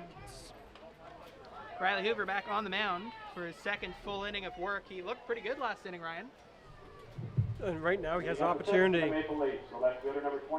2 of the next 3 batters are left-handed, so this is more along the lines of what you hope from a lefty reliever. You can face a couple lefties and perhaps settle in that way. They're not easy lefties. One of the lefties he's going to face this inning is Jordan Castaldo, but Hoover's been doing exactly what Baycats manager Josh Mallett was hoping he can do. And in hindsight, maybe bring him in an inning or 2 earlier, but that's hindsight. Chandler McLaren takes a ball. So you can see it on our broadcast right now. The way the lefty is standing against the lefty hitter, it's a much different angle than a righty. So he kicks and fires, and he's only going to see the ball at a much later point in time compared to the righty. It's just the way that he's standing out there, and it's different levels of deception based on who's pitching, based on which pitching delivery you're going to get. It's a pretty standard lefty delivery from Hoover, and you're not getting a lot of speed, so there's a chance that he's not quite as deceptive as some of the guys in this league, but it's still lefty's a lot tougher of a challenge. No question. Some guys have opposite splits where a lefty batter can be great against a lefty pitcher, but rule of thumb, absolutely. Here we go. Inside, ball 2. Crowd didn't like that one. Did look inside. Umpires have been pretty good to my eye this season in the IBL. I haven't seen a ton of inconsistencies. Ben and I always talk about consistency being key. I imagine you're probably the same way, where consistency is the number one thing. If a ball outside is being called a strike, just make sure it's a strike only. Absolutely. Right. And then pitchers can establish and go back and rely on that being consistent. And the batters know. Yeah. It is Mackenzie Wright behind the plate tonight. That one's grounded up the middle. Could be tough. Nice play, Burns throwing it first, and they got him. Carson Burns gets Chandler McLaren out at first base. Great play from the shortstop, 1 out. One of the positives in the Baycats, not that you want to reflect on their season yet, right? It's the 5th inning, it's the top of the 5th inning. But if you reflect back on this season, one of the biggest positives is going to be Carson Burns. He can be a 10-year Baycat at shortstop, a premium position with plus speed on the base pass. And I still think he has the ability to have plus pop. I think Carson Burns can be a great Baycat for another decade. First pitch to Connor Lewis is just outside, 1-0. Lewis has got speed. 1 out, inside. Went outside the first pitch, inside the second pitch. Still looking for that first strike.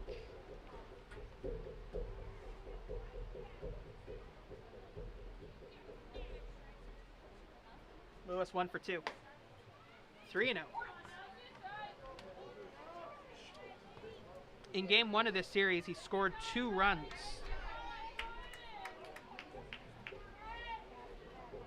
It was a wild night at Christie Pitts. Outside, ball 4. It's a 4-pitch walk with 1 out for Riley Hoover to Connor Lewis, and that'll bring up the top of the order. And you wouldn't have chosen to have a base runner on against Jordan Castaldo. Yeah, that's exactly it. He got the first out, and you think, okay, if I can get the number 9 hitter, I can face Jordan Castaldo with 2 out, no one on. If I walk him, I walk him. Or now if he hits, because he's been seeing the ball really well tonight. So if he hits a deep fly ball and it gets out of here, it's only 1 run. Exactly. Led off the game with a home run, then had a big hit in his second at-bat as well.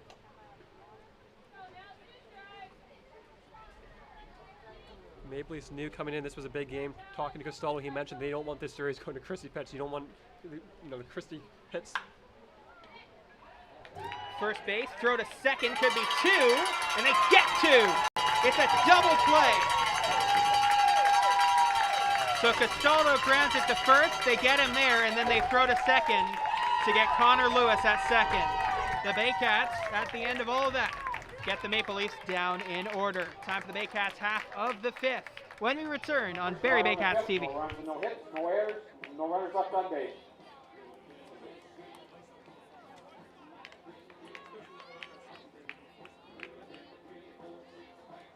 Hey, Baycats fans, Rob Daniels checking in down the first base line, and we're going to try and start the wave to get the Baycats back to this game, and hopefully taking game 2 here at Coach. Peggy here and Kathy and up all the way around the stadium. Play 3, 1, 2, 3, wave! Let's go! Make it all the way around the stadium, Baycats fans. Let's get that wave going. There we go, there we go. We're almost there. Let's go. Even those Leafs fans down there. Let's go. Make some noise for your Baycats fans, Barry.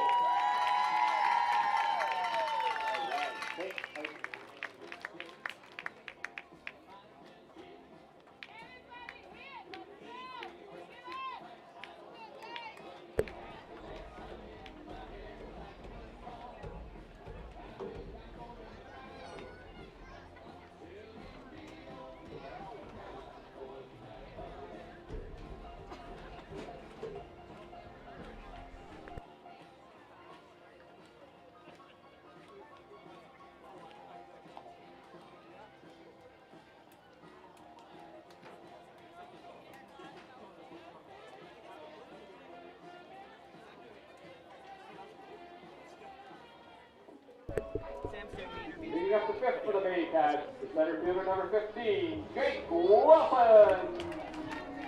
Jake Wilson to lead things off in the bottom of the 5th. Baycats half of the inning against Justin Chicatello, who's looked really, really solid today. He's got a lot of early run support, but still only the 1 run on the board for Barrie. Wilson to left and foul. This is mapping up exactly the way Damien Topley, Maple Leafs manager, wanted. There was a talk about maybe starting Chicatello in game 1 on Wednesday. That way he can bounce back for game 3 Sunday on 3 days rest. But in hindsight, not without hindsight now, it's been a great decision by Damien Topley. I thought both managers planned out their rotation the way it needed to be. There was no other choice for Barrie, right? So sometimes you go with what looks great on paper and what's worked all year, and it just it doesn't work out in the game. There's not much you can do about that. And to make yourself feel better for the Baycats, the Maple Leafs do this to a lot of different pitching staffs across the league. 0-2. Ground ball right back up the middle. Tricky bounce, but it's a perfect bounce for the defender. Throw on to first, and they just got him. What a bounce that took, and it was a perfect bounce for the shortstop, Dan Mara. I mean, Dan Mara could not have hoped that bounce could have gone any more in his favor. It was an outstanding bounce for him, but it still wasn't a great throw to first base to Castaldo, who had to reach out and make a nice little play there. Castaldo's always been decent at first base, and he showed it off right there. But also, Wilson's got great speed, so you can't exactly hold it and go for a better throw. That wasn't Ryan Rio coming out of the batter's box. Wilson may be the fastest guy on the whole roster. That one's in there for, just a ball, 1-0. So Cowan now led the entire team in on-base average. We mentioned it his first time up, and he has been phenomenal for the Baycats this season.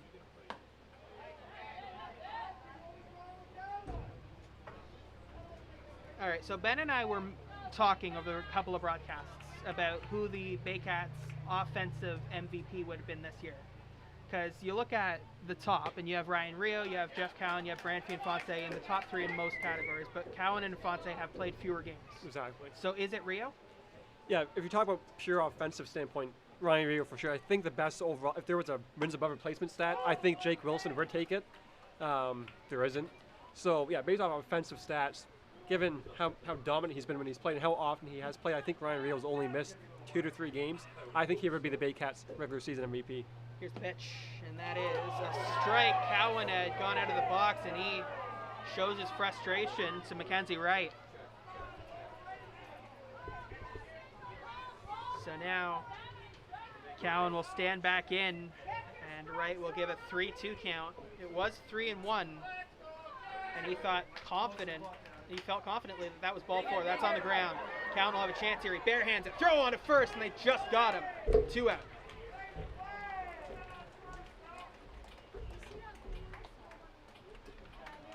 Even after thinking he drew a walk, that was a tough play for Johnson Lauzon to make at third base. He doesn't often make a play like that.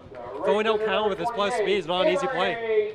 It feels like we see Cowan go down the left field line with bunts a lot. So that kind of weak ground ball isn't super different from his bat, and he would have been used to going to first on that, so it was a good play to get him. 100%, absolutely. 2 out, bottom of the 5th. First pitch to Avery Tuck is swung on and fouled away. It's great to see Avery Tuck in the batting order today. He got hit with a pitch in the 9th inning of the last game that these two teams played. Just control from the reliever was not there. He had to leave the game, but now he is back. He was a little bit sore for a bit, but he's okay now. And he shows that he's okay now. A base hit to right. 2-out single for Avery Tuck, and the Baycats are back on the base paths.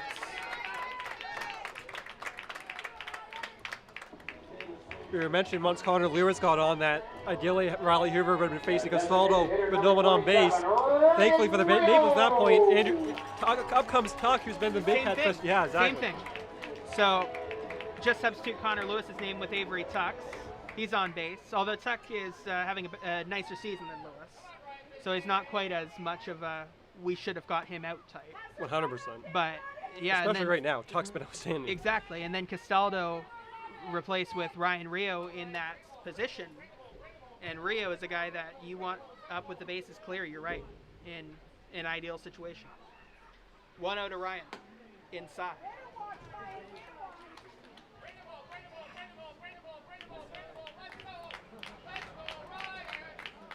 Still a lively crowd here at Coates Stadium for a 10-1 game.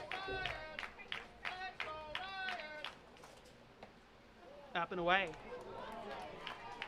Count 3-0 to the Baycats slugger, and they are pitching around him just a little bit. I don't like the idea of pitching around a guy. It's a 10-1 game. Last thing you want to do is allow him to come back with walks and another walk, another one. Just pitch him.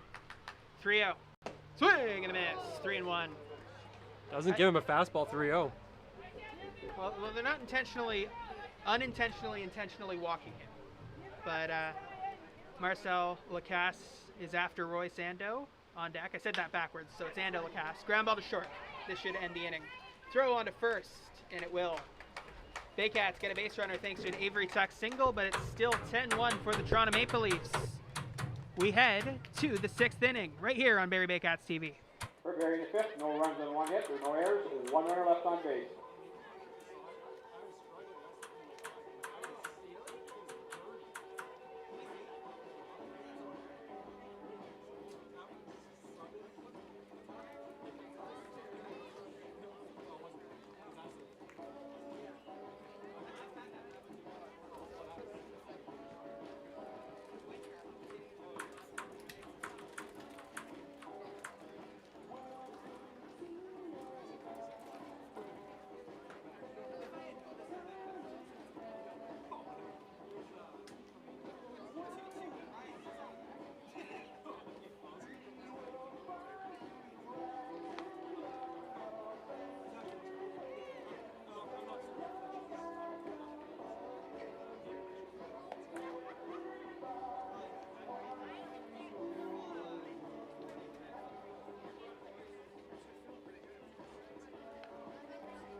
Sixth inning is sponsored by Starting Lineup Uniforms and Apparel, the official jersey provider of the Barrie Baycats. Your season starts here. Patrick Melbourne, Ryan Eakin with you. It is Game 2 of the Inter-County Baseball League playoff semifinals between the Toronto Maple Leafs and the Barrie Baycats. The Maple Leafs are up in the series 1-0. If they win, they move on. If they lose and the Baycats win, there's a Game 3 tomorrow at Christie Pitts, and the Baycats really hoping that that is the outcome here. It'll require quite the comeback, though. It is 10-1 Toronto in the 6th inning.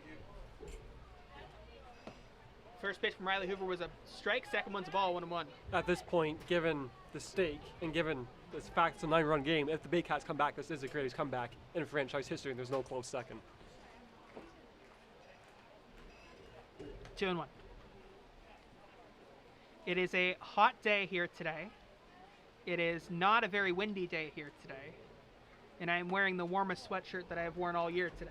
I'm not sure what you were thinking on that. It's not a good combination. No sympathy is being felt on this end. Well,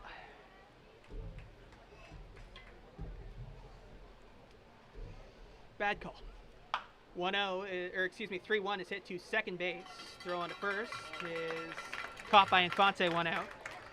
Yeah, but you know the thing is it's not only a hoodie. Like, it looks like just a normal hoodie. It's actually got like the lining in it. So like it's really warm. That's the worst part, yeah. Yeah, it's and I forgot my hat. So, and it's sunny. So great. It's not going the Baycats' way, it's not going Patrick's way. Yeah, it's a tough night for those of the Baycats, I guess. Yeah, it's like it's really warm and it's like I have to have my. This is not interesting for the viewers. I apologize. Sean Riley back up to the plate. Here's the pitch from Riley Hoover, and it is in there, but a ball, 1-0.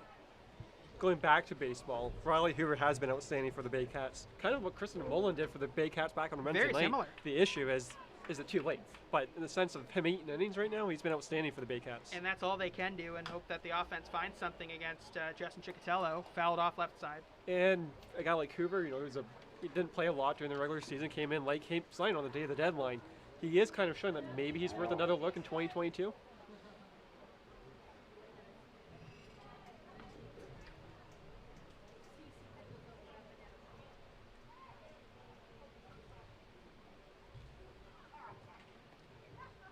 Sean Riley waits for the pitch, and he gets it, and he hits it to left field.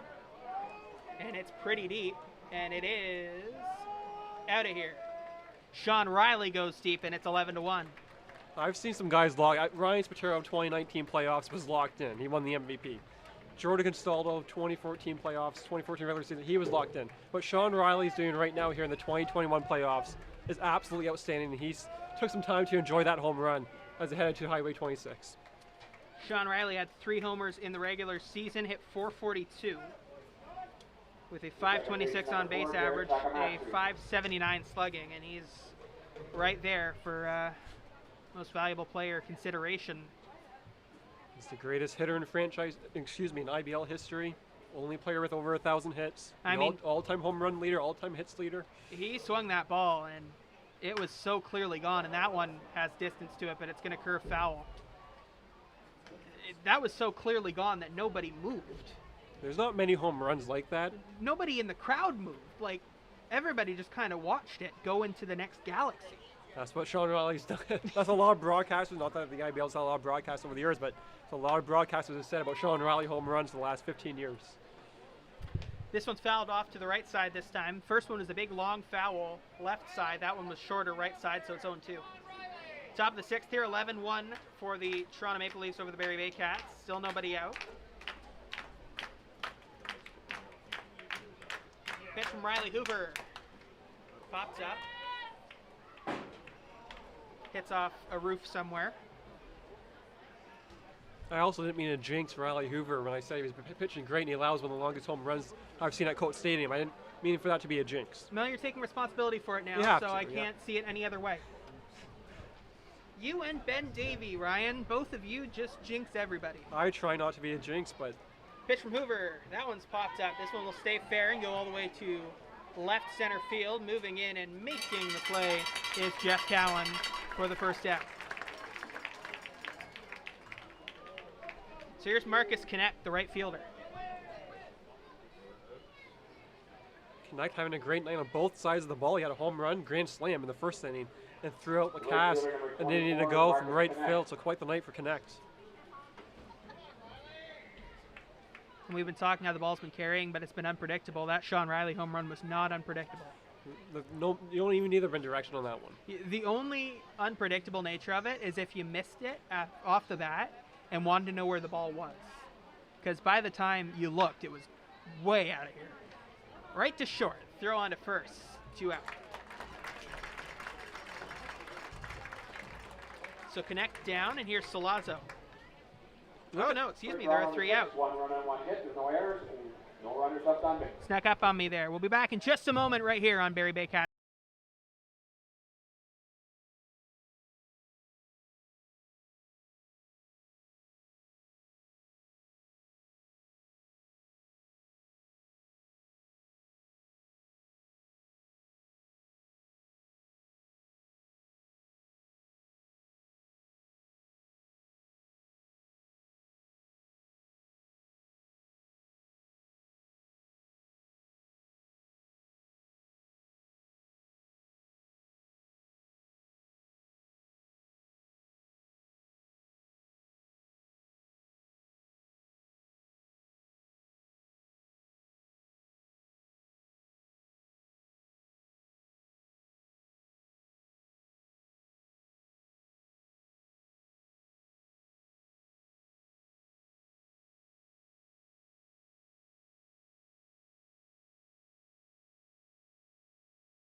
Spot as I really badly write that down while talk. Now I'm done that. Justin Mara is out of the game, replaced with Grant Tamani, the second baseman. He'll be batting second now. So Mara, who started the game batting second, has been replaced with Tamani, and then Takamatsu and Tamani have switched defensive positions essentially. So Tamani at second, Takamatsu behind the plate. Royce Ando leads things off, and he takes the first pitch for a ball. Nobody up in that Maple Leafs bullpen at this point. Why would they need anyone up? Doesn't look like there's a ton of action in the Baycats one either, although it's not a great view I have. Right from shortstop, over to first, and he got him. Nice play at short by Dan Mara, 1 out. Ando doesn't have the speed of a Wilson or a LeBlanc, but he still has above average speed. So that was a nice play by Dan Mara at shortstop. Number 13, Marcel Lacasse. So here's Lacasse. Lacasse had a big hit in game 2 of the first round quarterfinal game.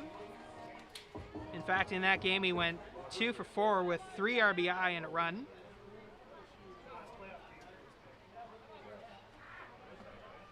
That's a strike. That was the last game played here at Coates Stadium before now, because the Baycats started that round 1 on the road and then played game 2 here. And then that was it for round 1. Since then, they've only had the game 1 of round 2. A lot of numbers all in a row. Sorry about that. They went Welland Stadium, Coates Stadium, Christie Pitts, Coates Stadium, and that's where we are today. One of those stadiums isn't like the other. You're not Well, wrong. one isn't a stadium, Well, one's a park. You're not wrong. But also, that's a way I said it without it being super confusing, because I said the words round and game like a million times there, and that wasn't helpful. Upstairs, 1 and 2. Lacasse has a good eye. He strikes out a fair bit, but he also walks a lot. He's up there in both categories, in strikeouts and base on balls. Be interesting to see the difference between strikeouts looking and strikeouts swinging. Right side, that's a base hit for Marcel Lacasse. So he turns a 1-2 pitch into a single, and the Baycats have a base runner once again.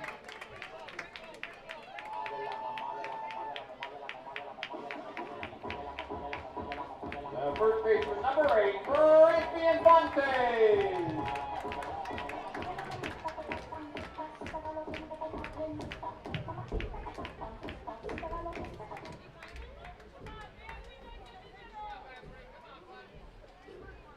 Here is Branfy Infante.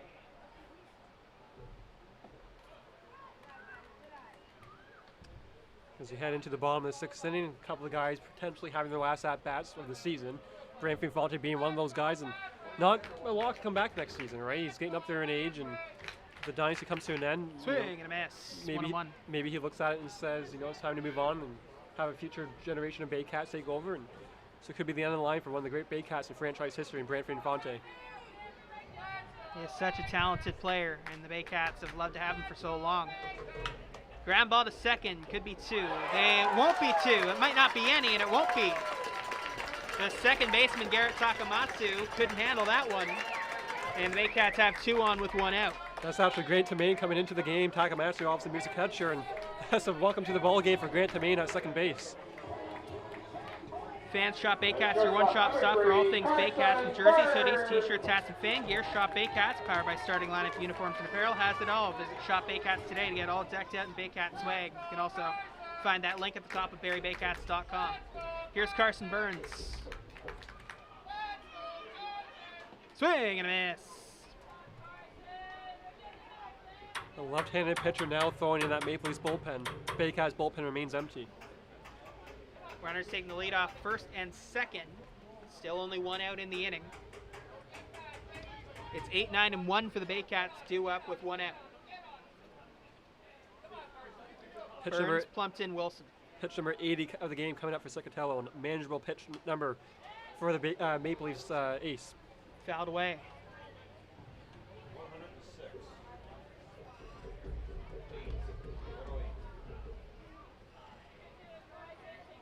Sun drifting over to right field, creating a bit of a shadow in that right field area. You can see it on our main camera there to the right of the pitcher's mound. That's the angle where the sun's coming in. Just outside, 1 and 2.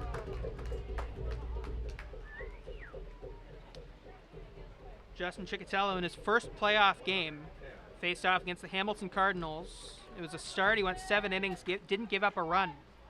Only 2 hits, given up 1 walk. He struck out 3. Another good performance today, trying to keep it that way, but the Baycats have something to say about that. That's going to the right side.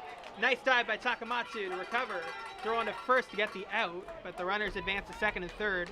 Bit of a redemption play for Garrett Takamatsu. Or excuse me, that's not Takamatsu. They switched, didn't they? So it's Grant Tamani at second base. So it was Tamani who missed the last play and then did a really good job at that play. Yeah, I feel the Maple Leafs at this point, you're counting out, so yeah, you obviously don't turn cheer on that play, but you'll take one more out, and hopefully you, in the case of the Maple Leafs, your ace can get one last out against the Baycats number 9 hitter. So my apologies for missing that last time. It was Grant Tamani at second base who missed the first play, but then really did a good job at redeeming himself with that play. First pitch, Tyler Plumpton's a strike 0-1. Base hit here makes things a bit more interesting, right? You're having runners on the move, good cash in 2 runs, and an 11-1 ball game becomes an 11-3 ball game. You have to start somewhere if you're the Baycats. Here's the pitch. There's a strike 0-2. Tyler Plumpton is a guy with a bit of sneaky pop in the bat. He doesn't always have it on offense day to day, but when he does, he can bring a bit of length to the lineup at the bottom. Get on base, slap hitter. Yep. Bigger lead off second than third. Here's the pitch. Swing and a miss. Plumpton down on strikes, and that'll end the inning. We're through 6 here in Barrie. It is 11-1 Toronto, heading to the last third of this game right here on Baycats TV. 1 hit, 1 Toronto error, 2 runners left on base.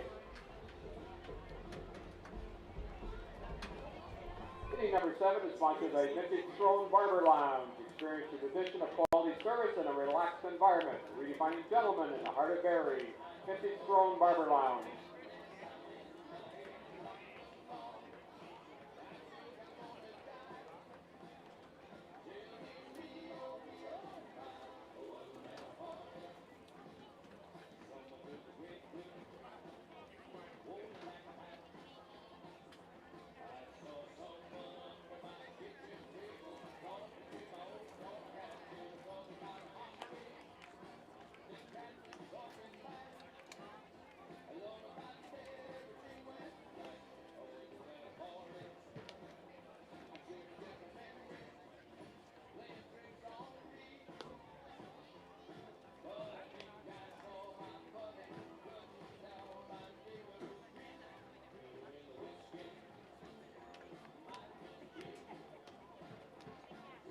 Fans updating the other IDL semifinal is underway. The London Majors lead the Brantford Red Sox 1-0 with game number 2 tonight in Brantford. That is also a best-of-3 series.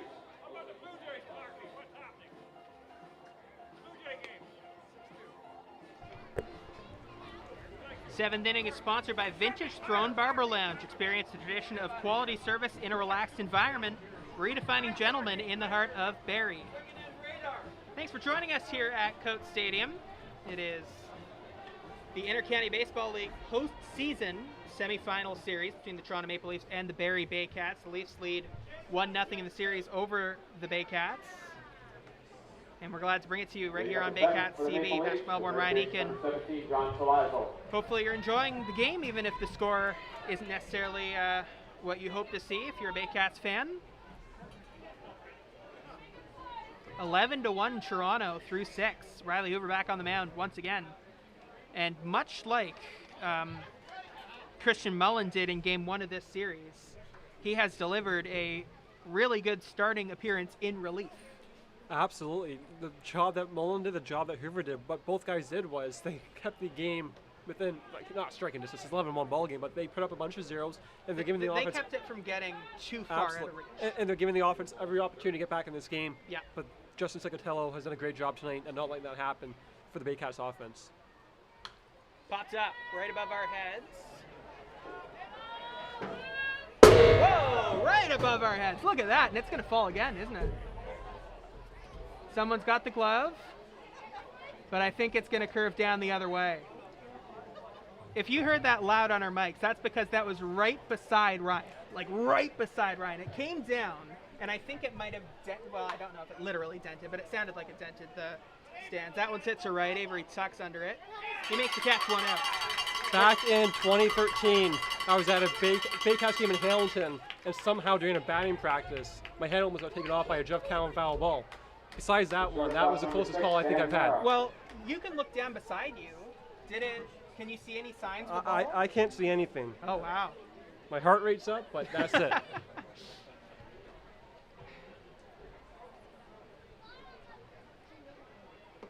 First pitch to Dan Mara is a strike, 0-1. The issue is never the ball coming over. No. It's coming back. Yeah. That's the issue.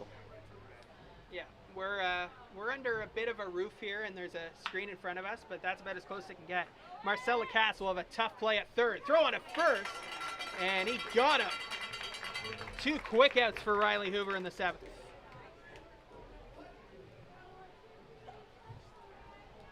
The left fielder, number 20, Chandler McLaren. So here's Chandler McLaren. He did not play the first game of this series. Enters the lineup today. Other than that, everybody has seen Game Time, who played in Game 1 of the series for Toronto. Justin Mara has left this game, been replaced with Grant Tamani, who was in that Game 1 lineup. Now, everybody who was in the game at Christie Pitts has seen play at Coates Stadium today in Toronto's side. Ground ball to first. Nice play by Infante. Throw on to Hoover. It's going to be a race, and Hoover wins it. First across the finish line. Let's go to the bottom of the 7th right here at Coates Stadium. Barrie still work to do on the offensive side, but they're getting a great performance from Riley Hoover. You're watching the Barrie Baycats on Barrie Baycats TV.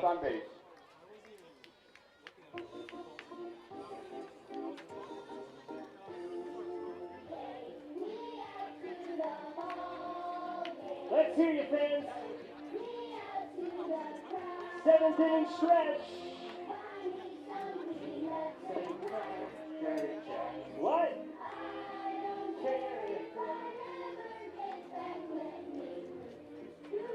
For the Baycats. Let's hear you. On your feet. 3 strikes, you're out at the old ball game. Make some noise, Barrie. And the excitement continues. We'll have your 50-50 draw coming up shortly right here at Coates Stadium. Okay, speaking of, we have President David Mills here to present.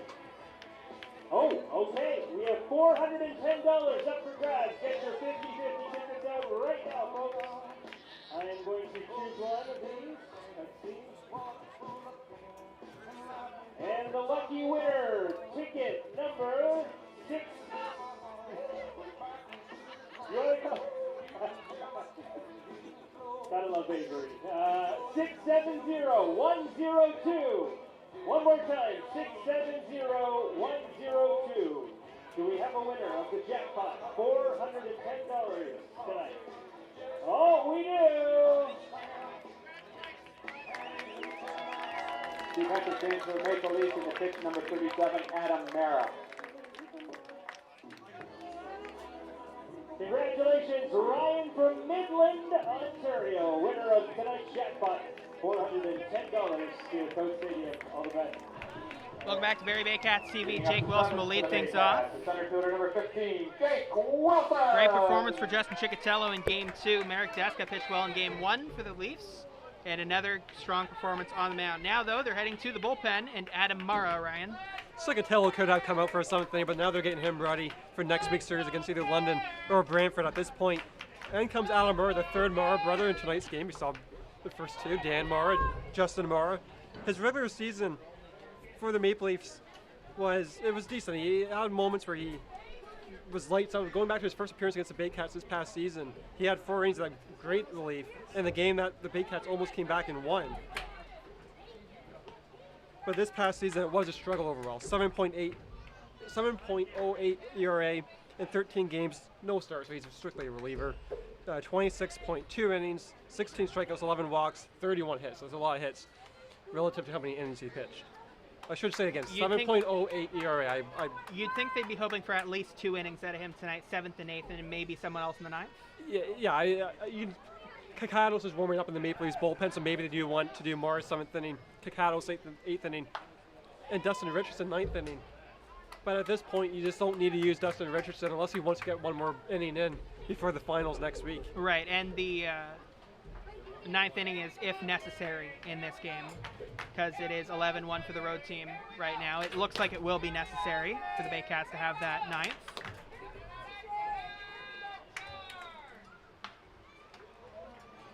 Second base, throw on to first, 1 out. So Wilson gets to a 1-2 count and then grounds out. So Kakados pitched in game 1 of the series as well as Sloan and Richardson. My son, Jeffrey Cowan.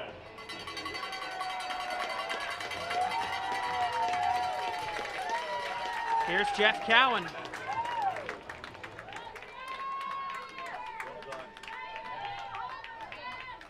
Cowan, the righty against the lefty Mara, and the pitch is upstairs. A great moment there in Jeff Cowan's likely last at-bat in the IBL. His dad announces him over the PA.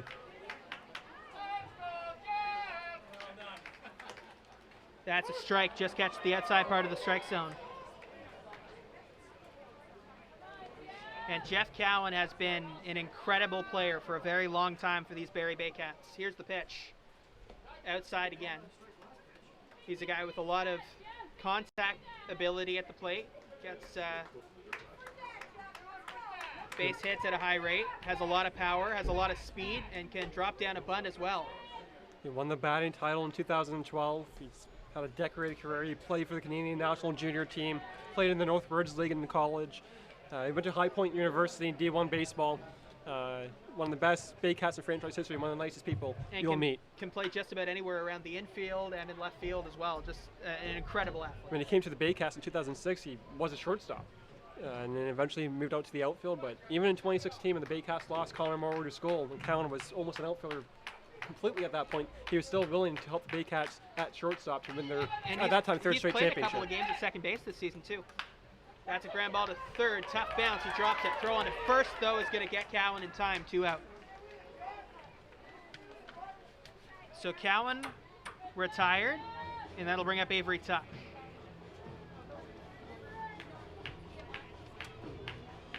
The right fielder, number 28, Avery Tuck.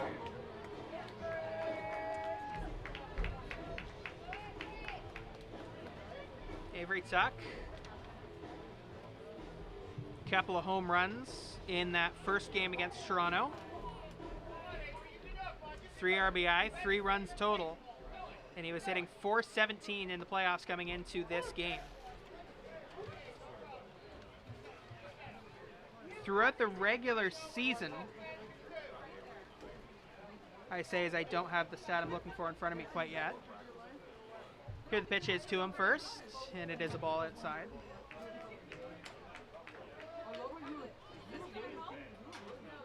In the regular season, Avery Tuck hit .274 with 3 home runs, but they were all late season home runs. He really got into a groove. Pitch inside, 2-1. He came in almost exactly at the halfway point in the season as Noel McGarry-Doyle stepped away. And both players in their halves of the season were excellent for the Baycats. That one's hit to left, and it's going to get down. It's a base hit for Tuck, and he's going to challenge for 2. And he's going to get 2. Great base running from Avery Tuck, noticing that they were having trouble in left center field with it. It wasn't terribly deep, but he was in there without a challenge at all. Going back to what you mentioned about McGarry-Doyle leaving and Tuck taking over, the Baycats have been finding either way in the outfield, right? David LeBlanc, Jake Wilson, you know, and so forth. You know, you have Jeff Cowan there, you have Brayfield Fonte can play the outfield. You got a bunch of different options, but you know, there was a perfect opportunity because McGarry-Doyle was outstanding for the Baycats. He was, you know, if he stayed the whole season, he could have won the MVP in this league. Tuck comes in, started off a bit slow, but he's been red hot really since that London game where he led off Jake Wilson away. The game had to continue into the Monday, starting on a Sunday night. He's been red hot for the Baycats ever since. And it's the same thing with Royce Ando and Jake McDonald, where it took them a couple of games to get adjusted to the league, but once they did, my goodness. Ryan Rio takes the first pitch inside for a ball. You imagine we'll see McDonald at some point in this game in a pinch run, maybe defensive substitution. May just want to get everyone in at this point. And they tend to like to get Jake McDonald in at some point if he's not in the starting lineup. Here's the pitch. Swing and a miss. 1-1.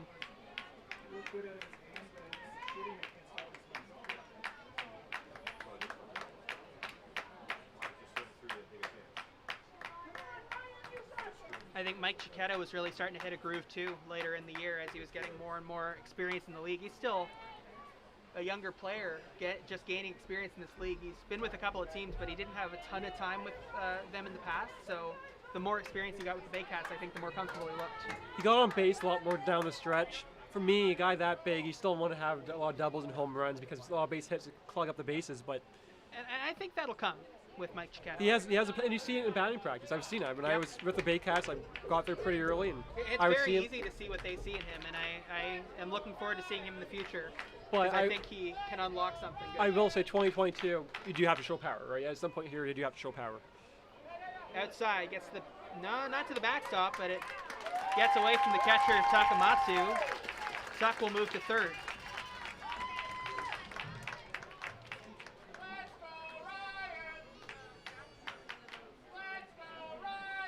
Rio steps back in.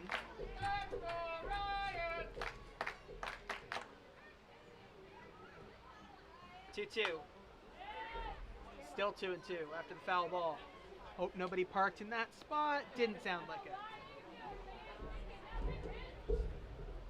Always safe to park far back. Yeah. Rule 1 here. 2-2. Upstairs. Oh, it was 3-2, excuse me. So ball 4 to Ryan Rio, my mistake there. And there's a runner on first. Second baseman number 7, Royce Ando.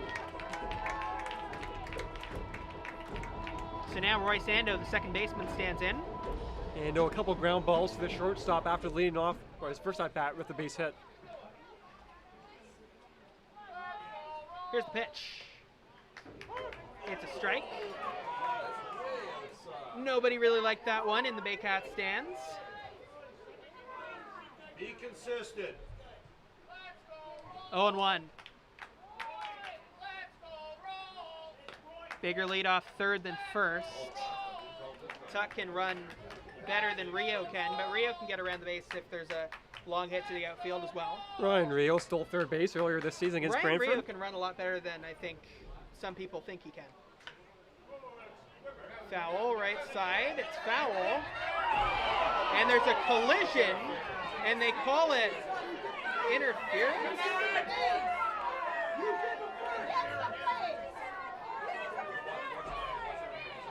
Okay, so let's see what's going on here. We did see this a couple of weeks back with the Blue Jays. A similar play. That one was going home. I imagine what's going to happen here is Tuck's going to be safe at home, and Ando gets to go to first base. So And that's what's happening. Ando is going to be awarded first base after interference on the base paths.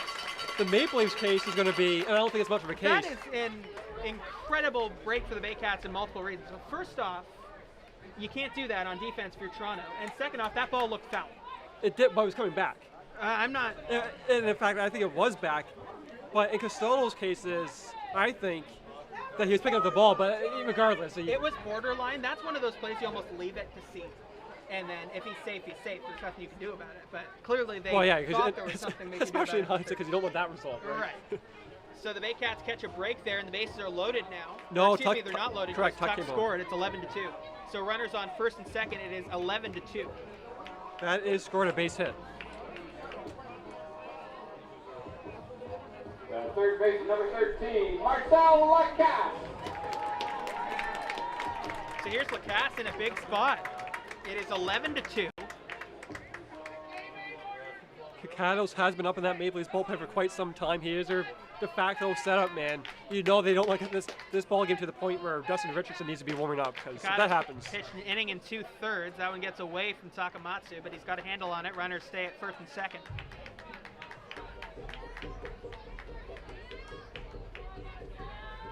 It's 11-2 here at Coates Stadium, bottom of the 7th, 2 on, 2 out. Marcel Lacasse is at the plate facing off against Adam Mara on the mound.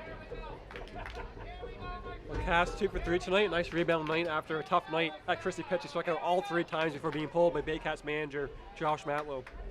Mateos Kakados is warming up in the Toronto bullpen.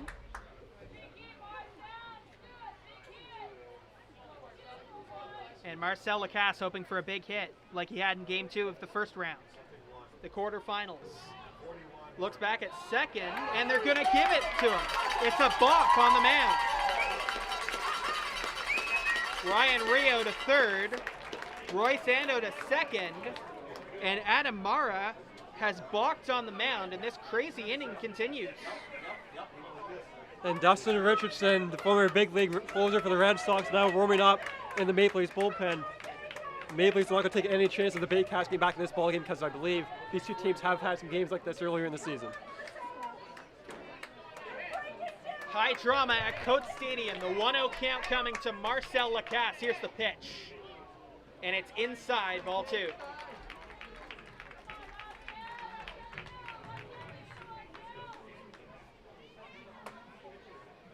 Ando runs well from second base. It's Rio at third. Average speed. Here's the pitch. Swing and a miss, 2-1. This may be Mora's last at batter regardless, because if Lacasse gets on, I highly doubt they leave the lefty Mora into facing Fonte, the righty who's been red hot for the Baycats all season. There's a big gap between the second baseman and the second base bag. Here's the pitch from the lefty Mara. Swing and he connects right side. It's misplayed at first base. The throw on to first, and they just get him in time. The recovery between Jordan Castaldo and Adam Mara, and the Baycats strand 2. It is 11-2 after 7 at Coates Stadium. We'll be back with you in just a moment on the Baycats TV. Hey Baycats fans, time to announce the winner of our social media contest here this afternoon at Coates Stadium. Rob Daniels checking in close towards the Barrie Baycats tent at the front of the stadium. Want to congratulate at Barrie Devon on Instagram, at Barrie Devon. Hashtag a selfie of him and his friend here at the Baycats game. You are the winner of a $50 gift card to the Baycats shop, along with some Baycats swag this afternoon. Congratulations. Meet us on over by the tent towards the front entrance of the stadium. Also wanted to give a shout out to Vintage Strong Barber Lounge, who are on location here this afternoon at the front of the stadium. They are here providing some lemonade along with some espressos. So get yourself a beverage this afternoon, and $1 donation is what they take for the beverages.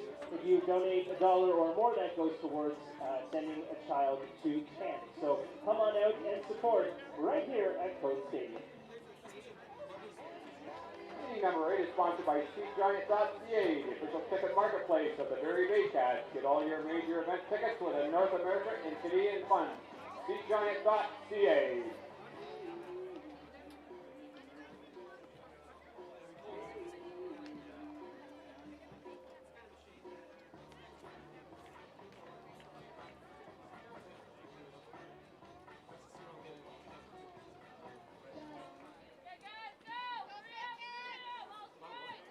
Leading up the 8th for the Maple Leafs, center fielder number 3, Connor Lewis. Thanks.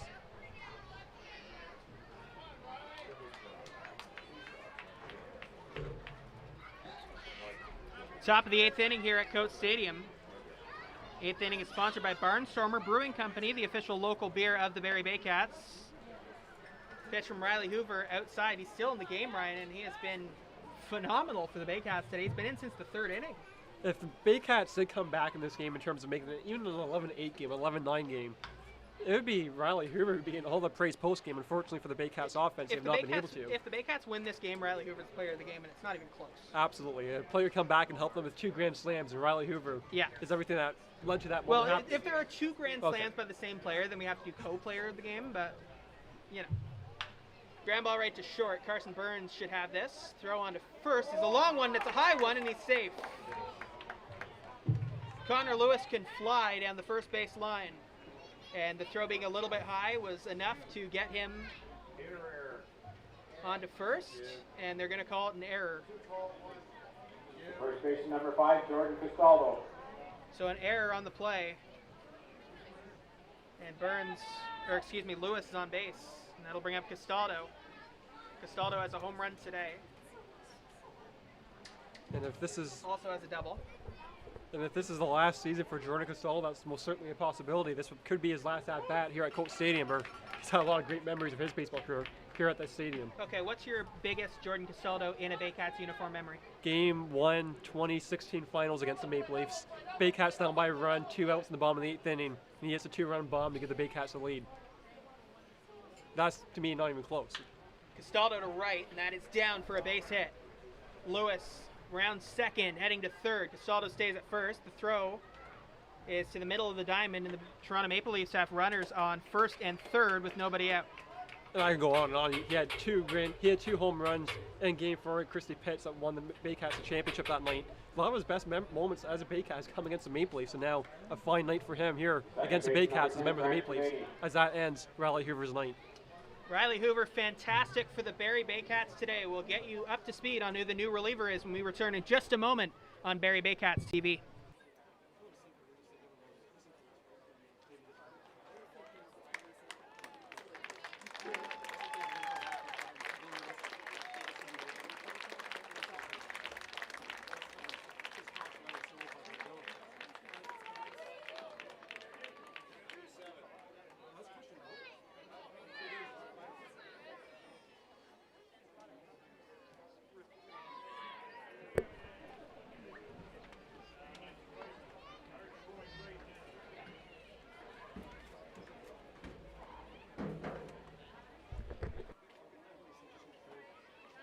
Defensive change for the Baycats in the pitch number 97, Christian Mullen.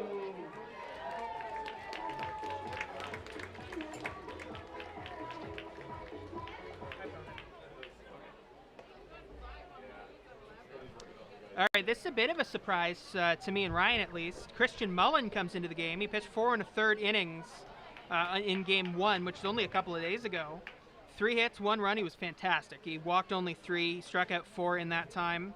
2.08 playoff ERA. He threw 76 pitches, though, so this is short rest. So Mullen's been outstanding.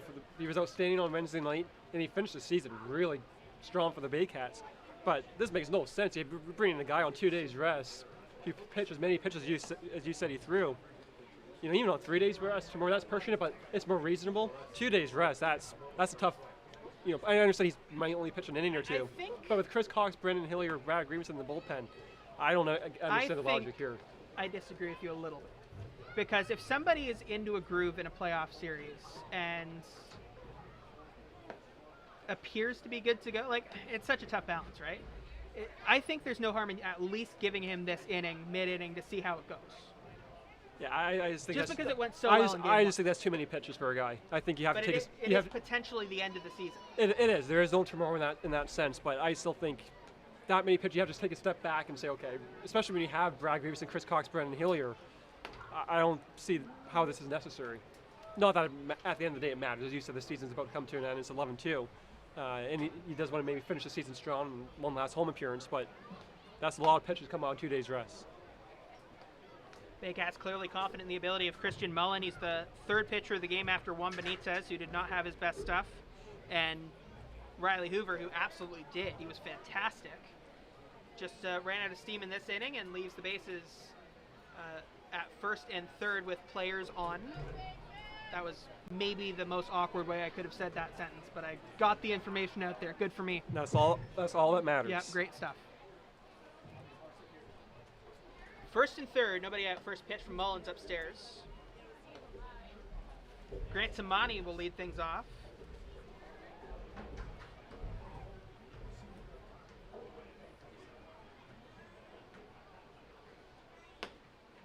Next pitch outside, 2-0. It's also not a low leverage spot for him. I know it is in the sense that's 11-2, but there are runners on the corners, no one out. He can't exactly ease his way into this inning. This is very much a you did well in Game 1, we're trusting you in Game 2 scenario. 2-0 becomes 3-0 on a pitch that was a little bit borderline. If he threw 40-ish pitches, I would have nowhere. In fact, it'd be the right decision. It's the amount of pitches that he's thrown. Well, if you have a guy, and this is something you might have tested earlier in an ideal scenario as he walks him on 4, if you have a guy who can throw a high pitch count in relief and then come out a couple days later on a consistent basis, then Sure, but that's a rare scenario. It's a unicorn type of player. It is a rare scenario, and Designated hitter number 33, Sean Riley. managing a bullpen's difficult, so you wanna go with who works. Base is loaded now, nobody out in the 8th. Toronto trying to extend an 11-2 lead.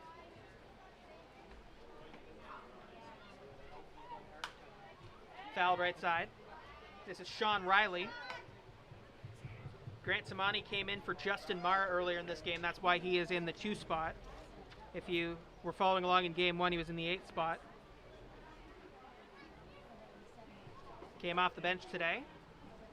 Garrett Takamatsu moved from second base to catcher at the time.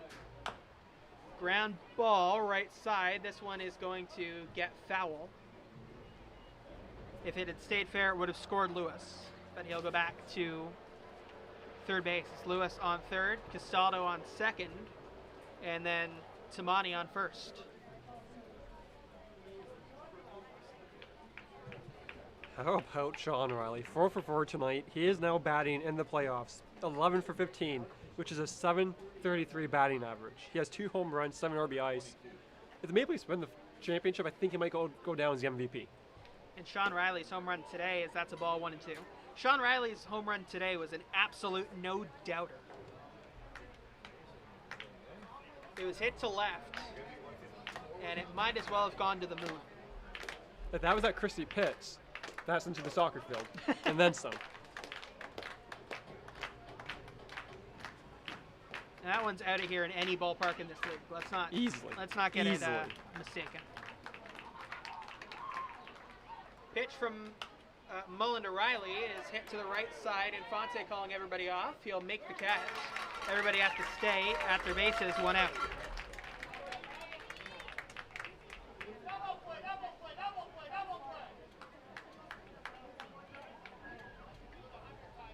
The catcher number 4, Garrett Takamatsu. Takamatsu with the bases loaded and 1 out.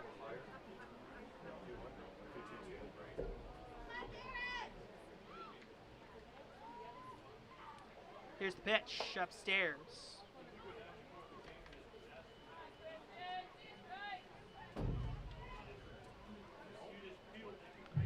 Stay tuned after the game on BarrieBaycats.com for the post-game recap, as well as all the photos from this one within the next couple of days. That one's hit to Avery Tuck. He makes the catch. Throw to the plate, saves a run. Tuck's got a fantastic arm, and they were not challenging it. Bases remain loaded, now 2 out. Right fielder number 24, Marcus Connect. No reason to run on that play. Marcus Connect's already hit a grand slam in this ball game. No point in running to an out, up 11-2. More so when you know what Tuck is capable of out in the right field. Yeah, you probably wouldn't risk it if it had gone to left field with Cowan, but you definitely weren't going to risk it in right field with Tuck.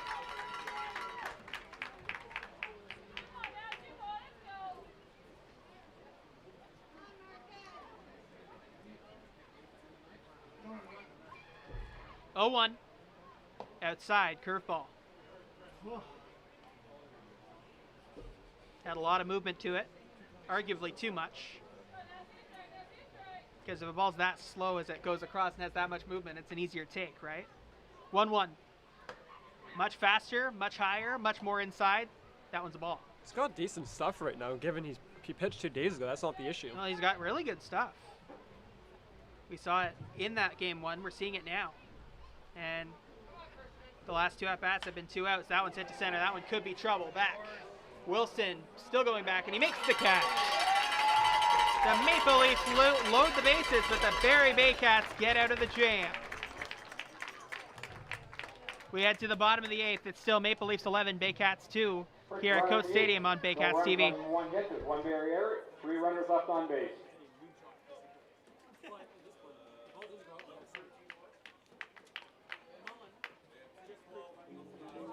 Okay, Baycats fans, we got to get back in this ball game. They're about to take the field to bat, and I have a special helper here to give out some T-shirts for the loudest kids in the audience. So we're going to start We're going to start the noise meter on 3. Ready to make some noise. 1, 2, 3. Make some noise!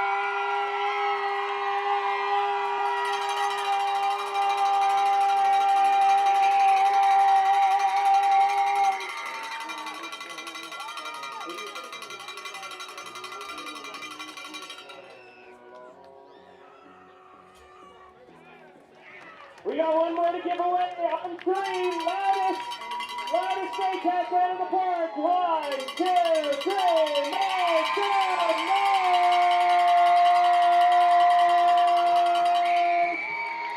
Louder. All right, Baycats fans, we got to get back in this. Next, please welcome Baycats President David Mills to the booth. Dave's going to lead us through the Baycats 8th inning.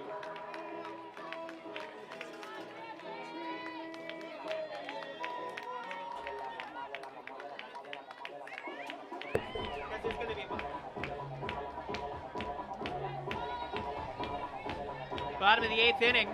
Adam Mara back out there on the hill. Leading off, kid. The Barrie Baycats. Number 8. Barrie Infante. Branfi Infante to lead things off here in the bottom of the 8th. First pitch from Mara's outside. I think the Baycats, with Mike Clark retiring at the end of this season, has their new PA announcer in David Mills. Baycats president David Mills. Fantastic guy. Hit to right field, excuse me. It's going to go all the way into foul territory. Good PA announcer, too. He has done games in the past. Okay, so cool. I used to do the audio, Nice. which was on the left-hand side of where Dave is currently standing, or sitting. Ken would be on the right side, I would do the, and then the play-by-play guy, excuse me, the PA guy's in the middle. Dave, sometimes you have to wake him up and make sure he doesn't miss a batter or two, but you'd always be the fill-in guy. Ground ball, third base. That is going to get through. Branfi Infante has a base hit. And if that's the end for Branfi Infante, he ends up with a base hit after a legendary career with the Baycats. All right, I asked it for you for Castaldo. Let's give you Branfi Infante's favorite moment. Branfi Infante's favorite moment. Okay, that one you put me on the spot. Castaldo, you did. That one you did. Let me think. Keep going and let me think of that one. I'll come back to you. Okay.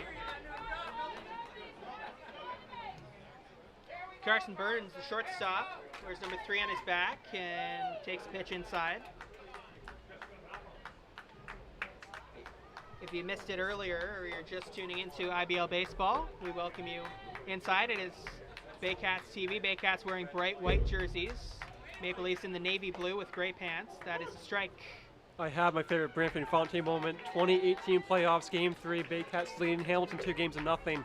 They're trailing by a couple of runs, and he hits a grand slam. I still think for a non-championship moment, that's the loudest I've heard Coach Stadium. So that's my favorite moment. Glenn Jackson tackling Branfi to the ground on his way to first base. Left side, tough play, gets through.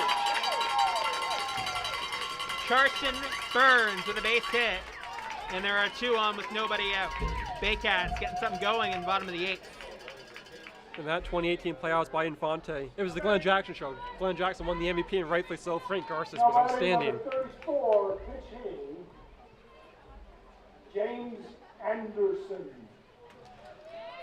But Branfi Infante was great that postseason as James Anderson comes in for Tyler Plumpton. So Anderson gets the first at-bat of the day for him. He went 2 for 4 in Game 1. And you know he's been itching to hit all day, and now he has a prime situation, 2 on, nobody out. Here's the pitch to him from the lefty Mara. Side-arming lefty. They've used a couple of side-armers today, haven't they? Mara's the definition of a cheeky lefty. Sicatilo comes in from the right side, Mara the left side. But when Mara's at his best, he can be quite, he can be tough to face. Well, the Baycats... Really frustrating pitcher to face. The Baycats have seen another guy like that this year, and there were 2 very different outings. It was Lund from London. Yep. Yeah, the first time they faced him, couldn't do anything off him. It was just the deceptive left-handed delivery. Yep. And then they got another chance because he started a game later on. In London, yeah. Yeah, and they had him figured out from pitch number 1. Well, Tuck led that game off with a home run. Yeah. And that really set the tone. I love like what the Maple Leafs did tonight in the first inning. Lead off home run, and that was it. Chance of Let's Go Baycats for James Anderson. Here's the pitch. Just low. Count 3-1. Jake Wilson would be next. Very likely to be next, considering there are 2 on, nobody out. Here's the pitch. Ball 4, Baycats have loaded the bases. I think you gotta get more out of this game. I know it's 11-2, but I wouldn't be risking it any further with Jake Wilson top of the Baycats lineup coming up. Come back to the century. Let's go. Man visit. Now batting number 15, Jake Wilson. Mateos Kakados was warming up earlier. It looks like the bullpen's empty at the moment for the Leafs. Kakados is hovering around the gate, so I could potentially see him coming in. I would quite frankly bring him in to face Jeff Cowan. Let's go, let's go.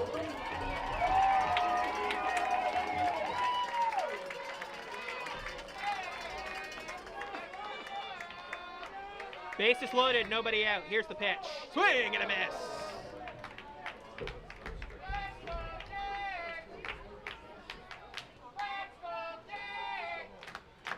Baycats leadoff hitter. Batting with the bases loaded and nobody out. Fouled left side. This place went super loud and then super quiet. That has the tendency to happen if there's one person doing all the chants and that one person says, I'm going to stop now. They don't want to distract Wilson either, I don't think. Watch, it's going to get quiet again. Shortstop. He goes to second, gets the lead runner, Anderson. A run comes across the plate to score. It's 11-3, and there are 1 out. Damien Topley seems as though he's going to leave more in this game to face the righty Cowan. Number 42, Jeff Cowan. Cowan.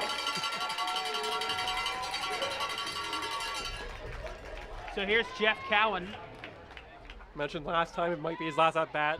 This is almost definitely his last at bat, but hey, I said it last time. I haven't predicted many things correctly. Today, Jeff Cowan's final at bat, out at second. It was something earlier in the game stolen too. base. Oh, the runners won't be on the run, Yeah, and that happened.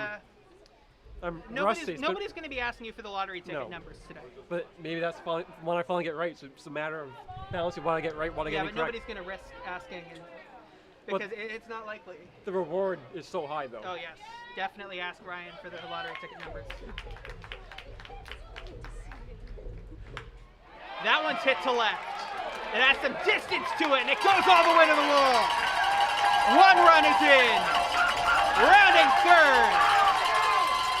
2 runs are in.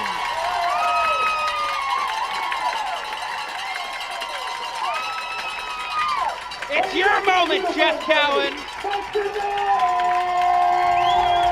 That's going to do it for Ottomore.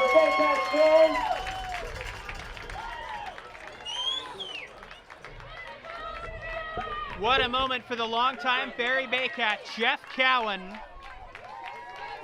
as he stands on second base with a gigantic hit. It's 11-5.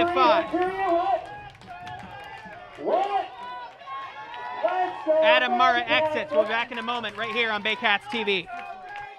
Let's go, Baycats!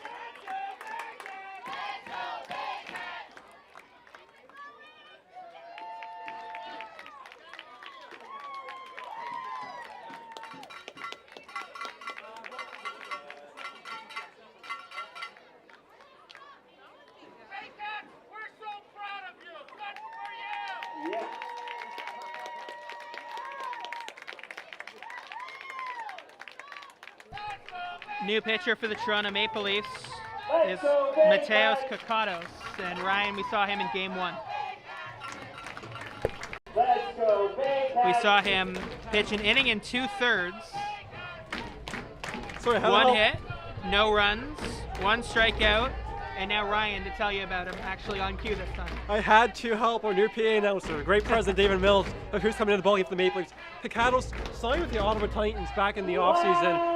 At the time, the Titans were planning on playing the 21 season. Quebec ended up being the only Canadian independent team to play in the Frontier this past summer. But yeah, Kakados was great in Game 1. 1.1 inning, I believe it was, maybe 1.2. I don't have the exact numbers in front of me. But number 29, Mateos Picados.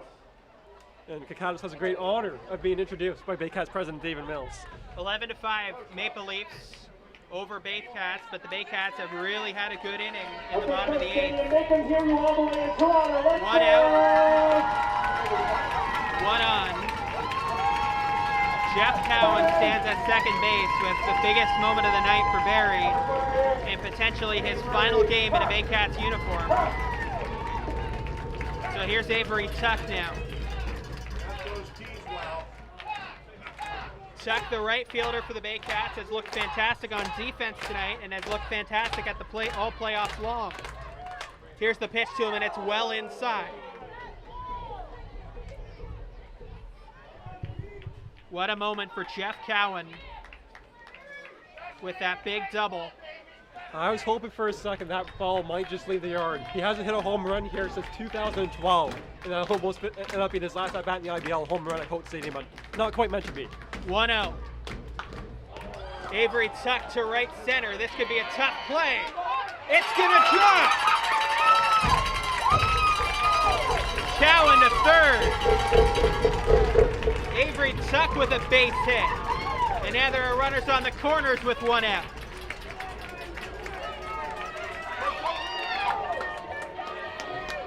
Here's Rio. Now batting, number 27, Ryan Rio.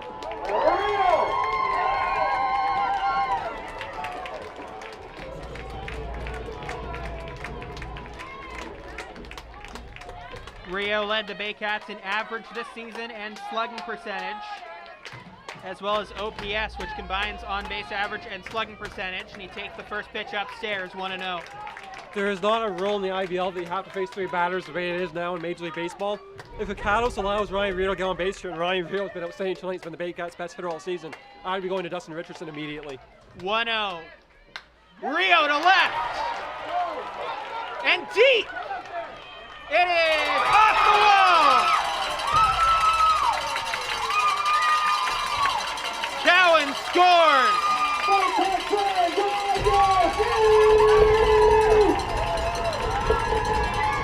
Tuck to second. Cowan scores. Tuck to second. Just to repeat that if you couldn't hear me over the crowd.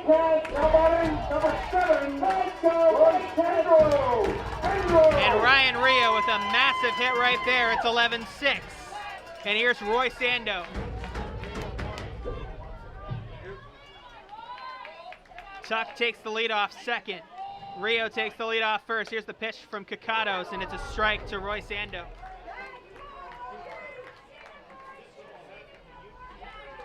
If Baycats president David Mills was doing PA announcing in the top of the first inning, things have been great going right for the Baycats, but unfortunately for the Baycats. Here's the pitch from Commentators. It's a strike. He was not doing play-by-play PA announcing until the 8th inning.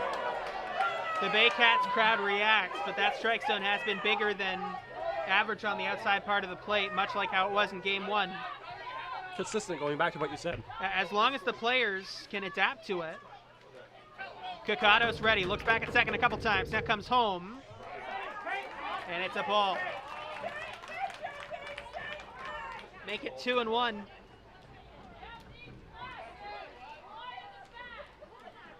Roy Sando with runners on first and second with 1 out. Here's the pitch. Right side, it's high, not deep, and foul, and caught by a fan.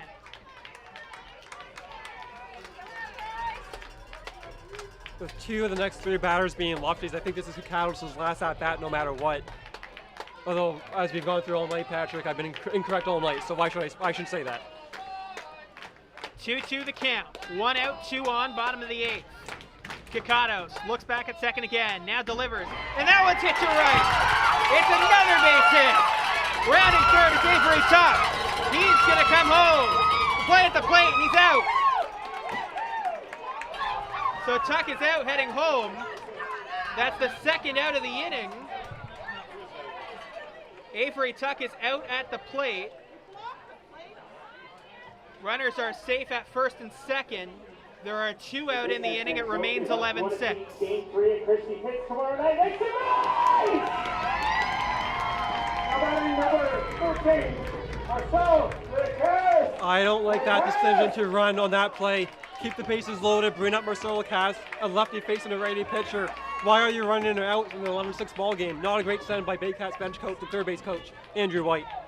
But at the same time, Avery Tuck has speed, so You did not send Ryan Vito. You are correct in that sense. you could go either way. But Marcus Connect has already thrown out one base runner in this game. That's now 3 base runners. The Maple Leafs outfield is thrown out tonight.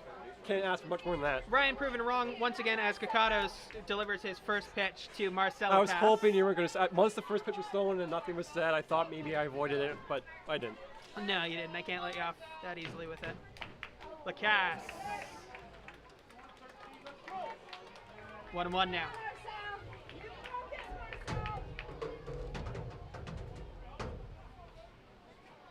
What an inning this has been. Score now 11-6. A 5-run gap between the teams. Pitch inside to Lacasse, who has a very good eye. If you're going to get Lacasse down, you need to do it with pitches inside the strike zone. Because he's not going to bite at many outside. This is the hardest throwing pitcher the Baycats have seen tonight. Sakatello comes in, it's more of a lot of junk that he throws. Same with Mara. Kakato's throwing heat, but not fooling the Baycats right now. 2-1. Lacasse to the right side. Played at first by Castaldo. And the inning is over. We head to the 9th. The Baycats get quite a few. It's 11-6 now as we head to the final inning, at least, of regulation play. We're back in a moment on Baycats TV. 4 runs, 6 hits, no errors, 2 runners left on base. You know what? This job isn't easy. This is incredible to sit up here and try to do what Mike Clark has done for 20 years. So Mike, congratulations. Take it to the next inning, please. One more round of applause for Mike Clark.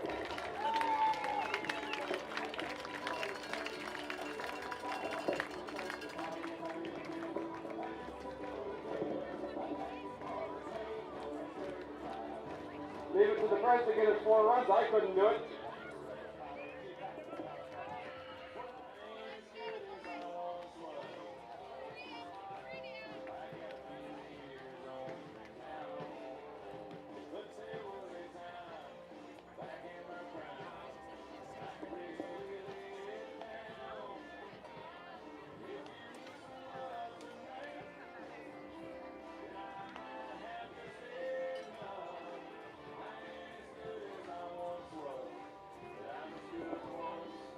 Defensive change for the Baycats in the pitch. Number 12, Brad Grieverson.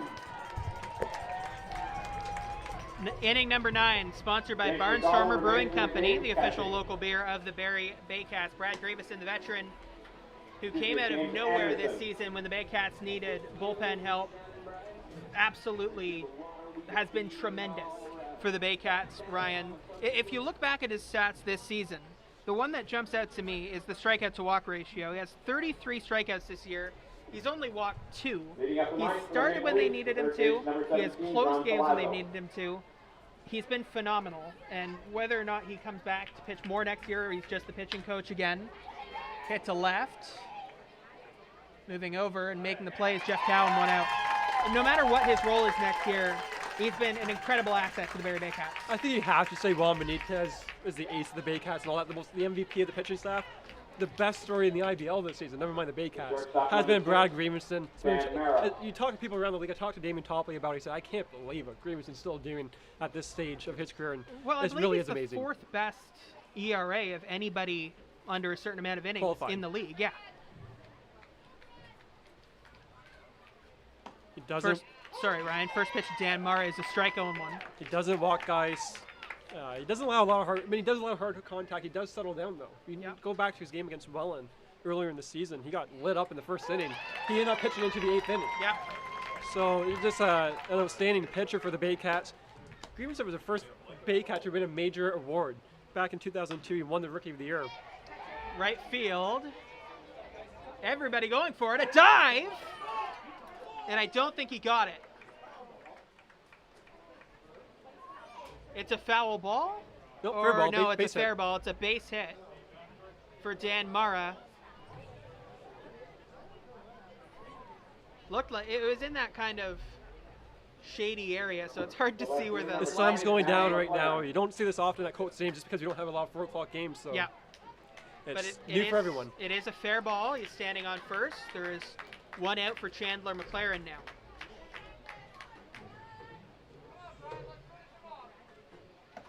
Up and away. Grievenson's done everything the Baycats could have hoped and then some this past season, all starting with that great relief job against Brantford, coming in for Kevin Millar. Left center. This one could be trouble, and it will be. It's going to go all the way to the wall. Rounding second is Mara. He's going to round third as well and come all the way home. Throw is not going to happen. Dan Mara scores. It's a double for Chandler McLaren, and it's now 12-6. And perhaps if you're in that Maple Leafs dugout, you can take a sigh of relief. The Baycats are really cutting into that lead. And now they add to it with 2 outs. The 6-run game as Brad Graveson looks to, if this is the end, be able to walk off the mound one last time in a Baycats jersey where he'll go down as one of the most decorated pitchers in franchise history without question. But also, if you're counting out Brad Graveson in the future after this year, that's your call, not mine. Absolutely. But I do think not from a skill standpoint, but maybe from a mental standpoint, he may think this is the end. Yeah. Now it's time for coaching. And what a story it has been throughout 2021. But could Brad Graveson come back in 2022 and be an effective member of the Baycats pitching staff? Yeah, absolutely. I think he can. Absolutely. No doubt. That's not the question. No. This is a matter of does he want to? Yeah. And even if he doesn't, if he's the pitching coach, they're in good hands with that situation as well. Up and in, 1-1.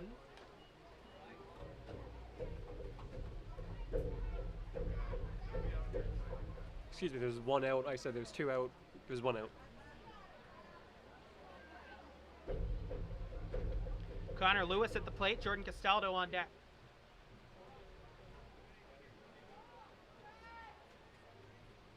Here's the pitch. Left side, and that's going to get through for a base hit. Rounding third is Chandler McLaren. There's going to be a play at the plate. No, it's going to get cut off by Lacasse. Gets through Lacasse on a bounce to Grieveson. No play, though. McLaren scores. It is 13-6.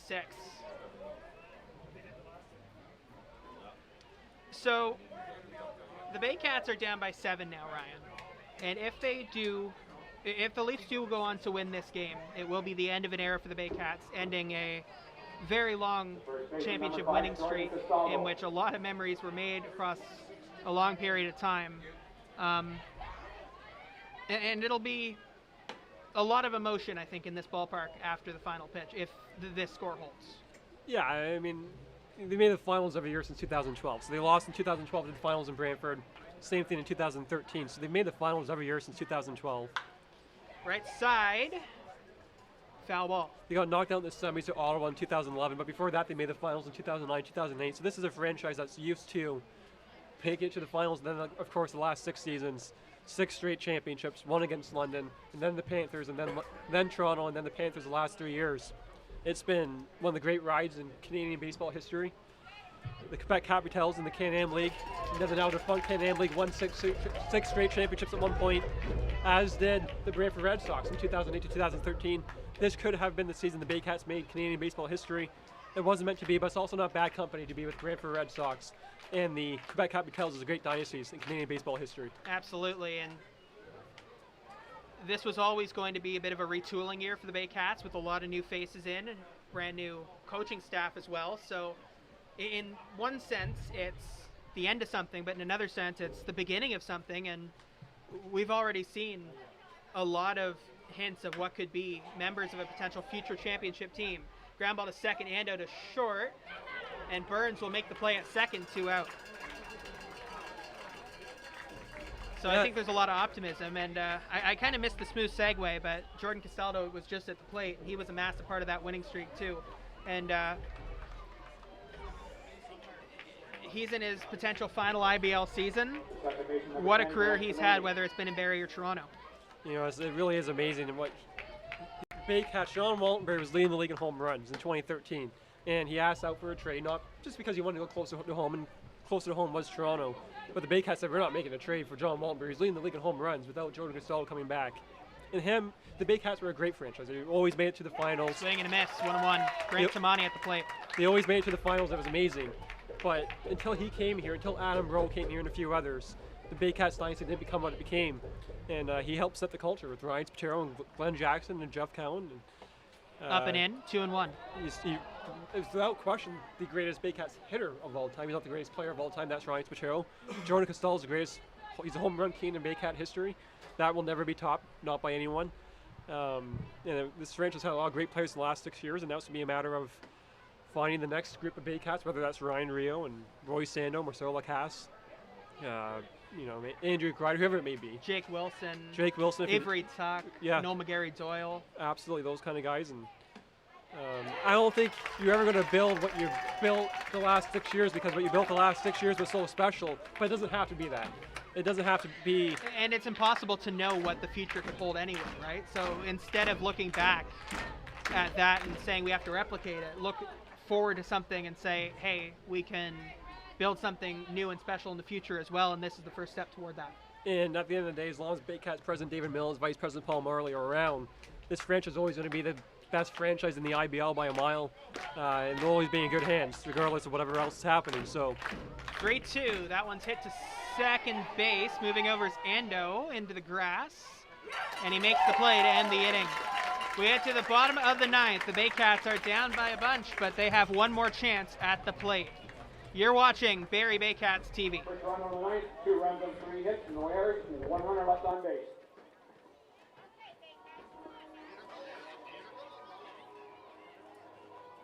Baycats fan, bottom of the ninth, are we still here or what? I can't hear you. A beautiful night at Coach Stadium. Are we still here?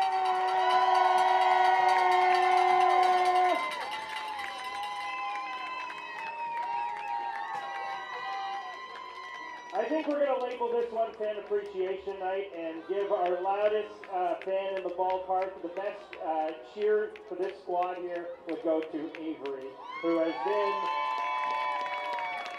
hands down. Look at this gentleman over here. He can't even accept a gift. Look at this. This is a gem of a human being right here. Avery, let's hear it for Avery Matlow.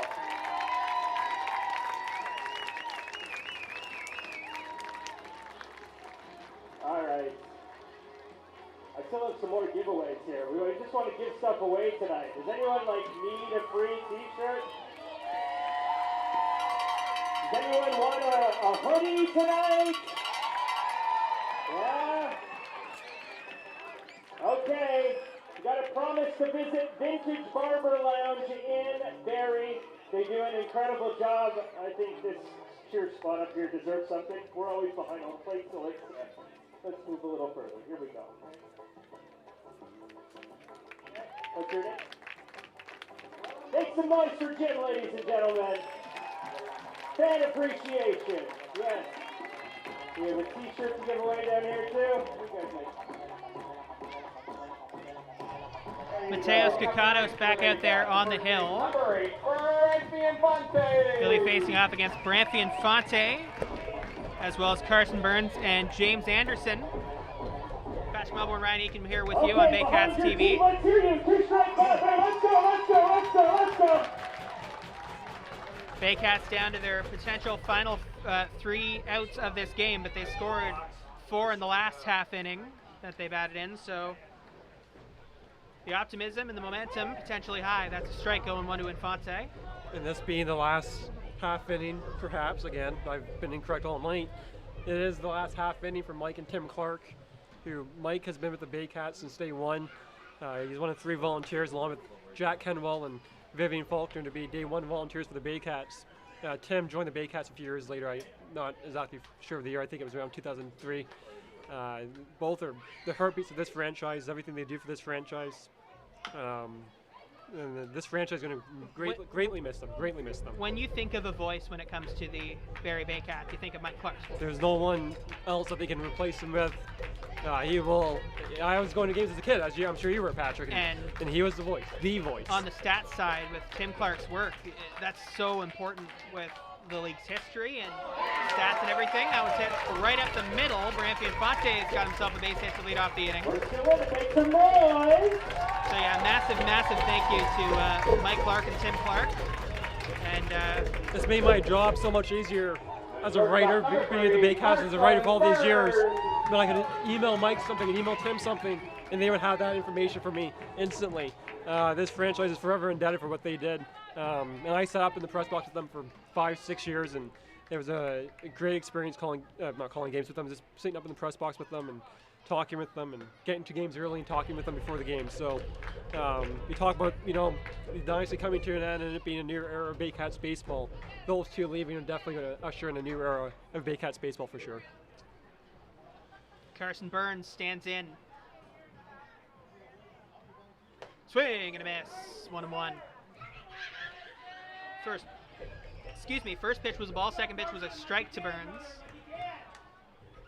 Runner on first is Barrie Baycats. Batter on deck is James Anderson. 1-1 the count. Here's the pitch from Commentators, and it is inside.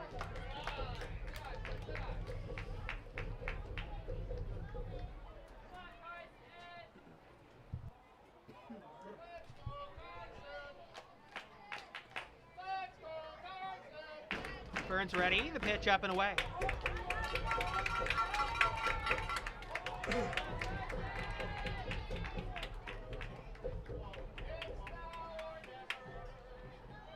A great moment to see Brad Grieveson in the top of the ninth. Pitch way outside, it's a walk. So the first two runners against Commentators in the bottom of the ninth reach. And it's going to be time for Dustin Richardson and that Maple Leafs bullpen, I have to imagine it's Dustin Richardson. So the mound visit. Did you not call for the reliever if I'm not, unless I missed it? Sometimes they do. I don't think they have here yet. I think they might be leaving Commentators in the game. Baycats fans, keep the loudness up in the stadium behind your team. We got more giveaways over here from Vintage Barber Lounge. How about the loudest person in this section down the first base line? Can we make some noise? James Anderson stands in against Commentators, who remains in this game.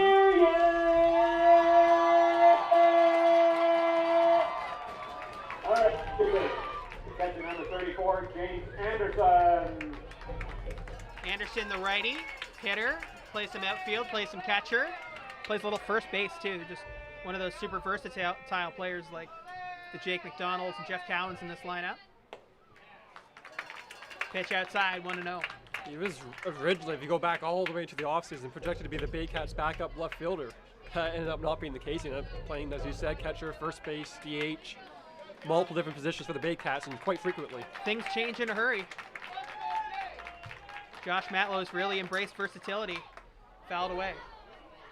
See, on that play, I know it's behind me. I know that ball's behind me. Yeah, but that ball also not coming anywhere close to you, so But I didn't think the last one was. I'm not impressed by you. I didn't think the other one was either. So. Well, yeah. I may just have to be on top of things more often. Not that I'm You back didn't here bring this a year, glove, but so. I'm not a glove guy. I had a ballpark. No. You won't see me walk in with a glove. No. Better stick to the 500 level if you go to. Well, it's funny enough. I sit right where there's home runs. That's my go-to spot. But you don't bring a glove. No, but my best friend does. That's all that matters. You'll never catch one then. No, that's fine. 1-1 is just outside. 2-1. Gotta bring the glove. If you go in a place where the ball is going to go, you gotta bring the glove. Not glove guy, not wave guy either. So. Strong opinions. Strong opinions. 2-1 from Commentators. 2-2. That outside pitch to right-handed hitters has been a strike pretty consistently tonight. Stays that way there. Game 13 passes to 6. Sorry, Patrick. The game passes the 3-hour mark now. 13 to 6. That is hit to center, not terribly deep, but Wilson was playing deep. Or excuse me, not Wilson. Lewis was playing deep. He catches it on a bounce. Throw in. Everybody's safe.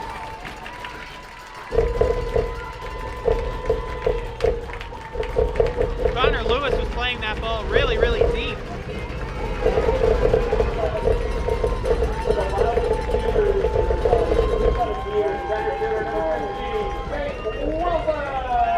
And now his counterpart, Jake Wilson, will go go to the batter's box. Bases are loaded with nobody out in the ninth.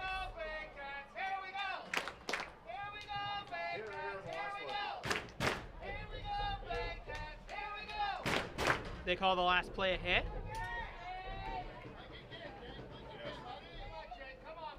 Here's the pitch from Kakado, swing and a miss to Wilson. Kakados has not fooled anyone on the Baycats. And 0.2 innings pitch, he's allowed 5 hits and a walk. One of the outs he's got was not even an out of his. It was Tuck being thrown out from right field. The 0-1, up and away. I think this is what you were a little bit afraid of in the Mullen appearance. Pitched a couple of days ago, pitched quite a bit. No, Kakados pitched a lot Kakados lower, didn't pitch as but yeah. much, but he still pitched a couple of days ago. Off the end of the bat, left side. This one, if it's fair, it won't be though. It goes well into foul territory. I was going to say if it's fair, it's trouble. But I've said his name so much tonight, but he hasn't truly been needed at any point, given the score of the game. But Dustin Richardson's been throwing that Maple Leafs bullpen for a long time now. You have to think if the tying run gets on deck, if not in the hole, you might have to go to him. the London Majors and the Brantford Red Sox will play in about a half hour's time. That game could determine a spot in the finals if London wins, or go to a game 3 if Brantford wins. Count 2-2.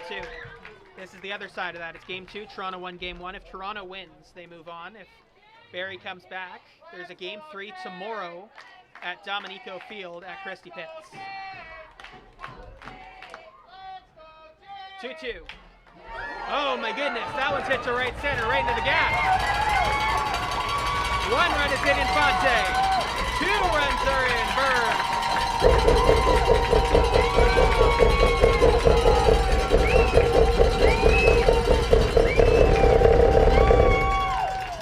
13-8. Go Baycats! Let's go Baycats! And left fielder number 42, Jeff Cowan. Here is Jeff Cowan.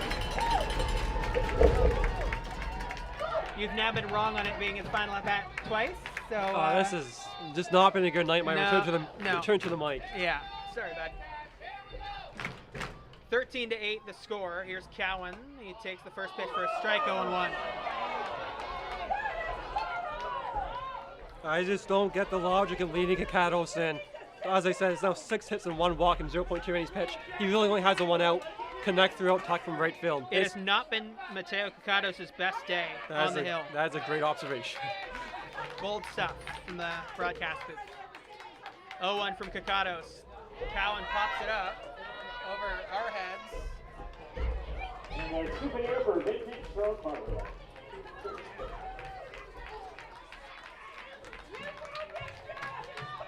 Runners on first and second.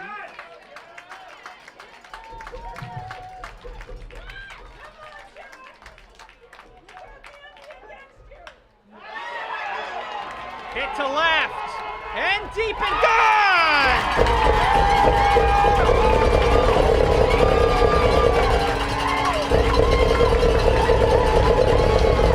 There it is, Jeff Cowan!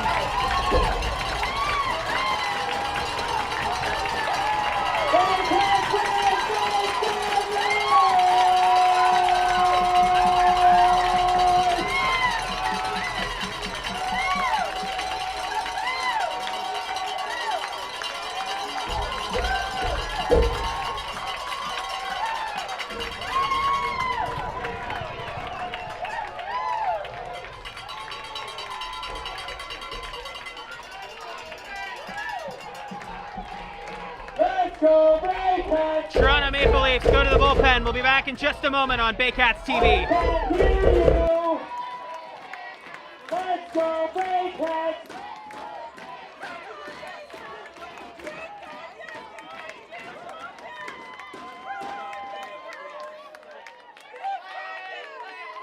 You know what I think, Baycats fans? I think for all of us that can, we should all be on our feet right now. We should just all be on our feet. For those of us that can stand, let's get behind these Baycats.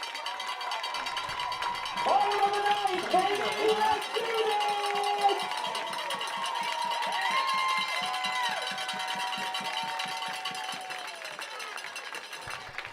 That was Jeff Cowan's first home run at Coates Stadium since 2012, wasn't it, Ryan Eakin? Against the Ottawa Batcats. His first home run since 2016 in the playoffs against Burlington. His first home run, though, yeah, at Coates Stadium since 2011 in the Maple Leafs, 2012, and the Maple Leafs going to Dustin Richardson, the former big leaguer, trying to close out this game, and a score that they never could have possibly imagined.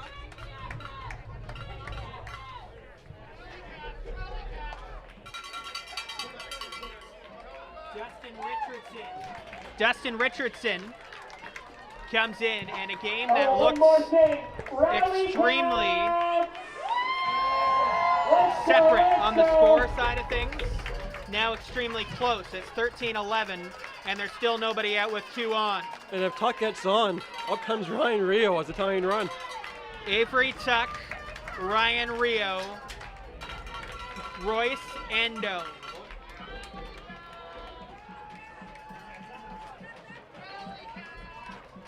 Did we write off the dynasty too early, Patrick? Or did I write off the dynasty too early? Let's go Baycats! Let's go Baycats! Mateos Kakatos did not have his stuff tonight. No. Well, they left him into. I criticized Matt Lowe for bringing in a bullpen, mostly from a health perspective rather than a playing perspective. Dustin Richardson should have been brought in this game well earlier into this inning. All right, everyone, backwards tap, rally tap. Let's do this. Let's do this. Right fielder number 28, Avery Tuck. Avery Tuck's got some power, doesn't he?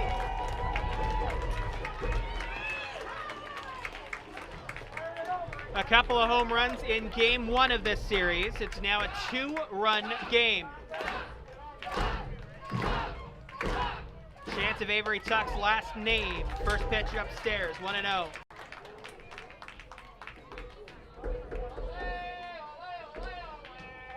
Dustin Richardson, a lefty against the lefty Avery Tuck. Left side, foul, and into the stands.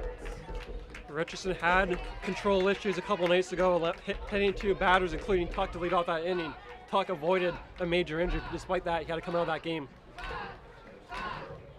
It's been a season of twists and turns for the Baycats. It's been an inning of twists and turns and a game of 1. 1-1. That's a strike. It's been a big strike zone at each side of the plate, worth reminding you once again.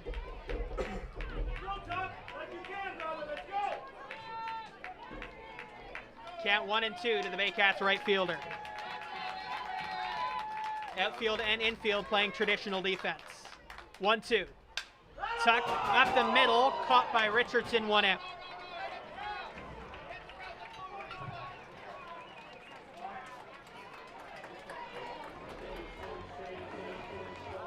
Here's Ryan Rio. Listen to the crowd. The designated hitter number 27, Ryan Rio.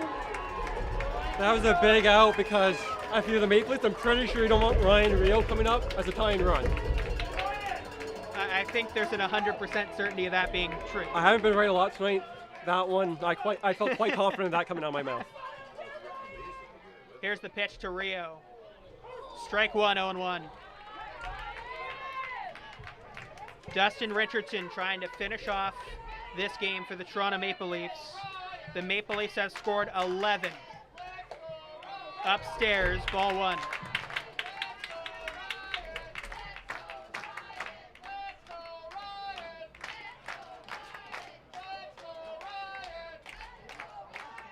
Here's the pitch to Rio, fouled right into the glove. Dropped. It's 1-2. Rio was talking to me before the game about Richardson. He mentioned it's his fastball, right? It's his fastball. It's not his slider, curveball, whatever else he has in his arsenal. It's his fastball, and Richardson blew it by Rio in that spot, but does he go back to it? 1-2.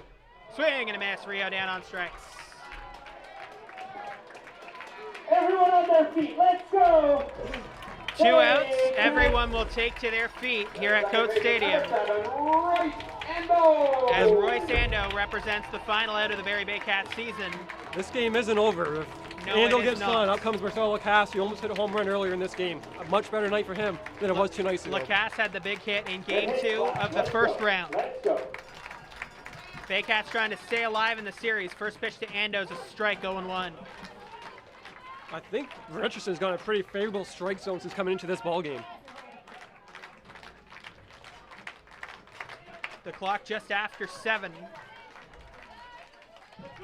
Next pitch is a ball, 1-1. Chance of support and encouragement for the Baycats second baseman. 1-1. Right side, foul.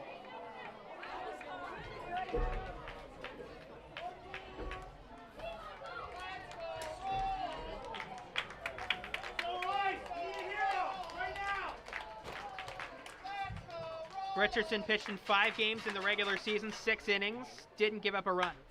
That one's hit to second, over to first, and that's the ball game. The Baycats make it a close one, but the Toronto Maple Leafs win it 13-11 and move on to the IBL Championship Finals. That's why Dustin Richardson's brought it for the Maple Leafs. He's slowed things down, but to end this, we have to give a shout out to Mike and Tim Clark. Patrick, it was great doing this game with you. Our paths crossed this season. We never ended up doing a game. I didn't think we were going to have an opportunity to do a game. We somehow did. And it was a great afternoon, and definitely a game to remember. Obviously, bittersweet day having the Dynasty come to an end, but what a run it was. It was a heck of a run, and as both these teams do their handshakes across the diamond, there's a bunch of different people I'd like to thank as well, and mention as the Baycats celebrate a season that maybe didn't finish the way they wanted it to, but there's a lot of positivity in the future as well. I'd like to thank all our sponsors on Baycats TV this season. I'd like to thank all the Baycats volunteers that helped this season go behind the scenes and in front of different areas of the ballpark. All of the players who played their absolute hearts out this season, and the coaching staff, manager Josh Matlow in his first season, Mike and Tim Clark, the PA and stats throughout the season. Everybody who's gone into this broadcast booth this season, whether it be Ben Davey, Dante DeCaria, Ryan Eakin, and I'm absolutely honored to be a part of it this season. And finally, to our producer here on Baycats TV, Brian Backlund, thank you to him as well. Phenomenal stuff, helping us out to create a show for all of you. The Toronto Maple Leafs beat the Barrie Baycats 13-11 and move on to the finals for the Inter-County Baseball League postseason. They'll face off against either the London Majors or the Brantford Red Sox. For everybody here at Coates Stadium, thank you so much for watching Baycats TV. Have a fantastic rest of the day.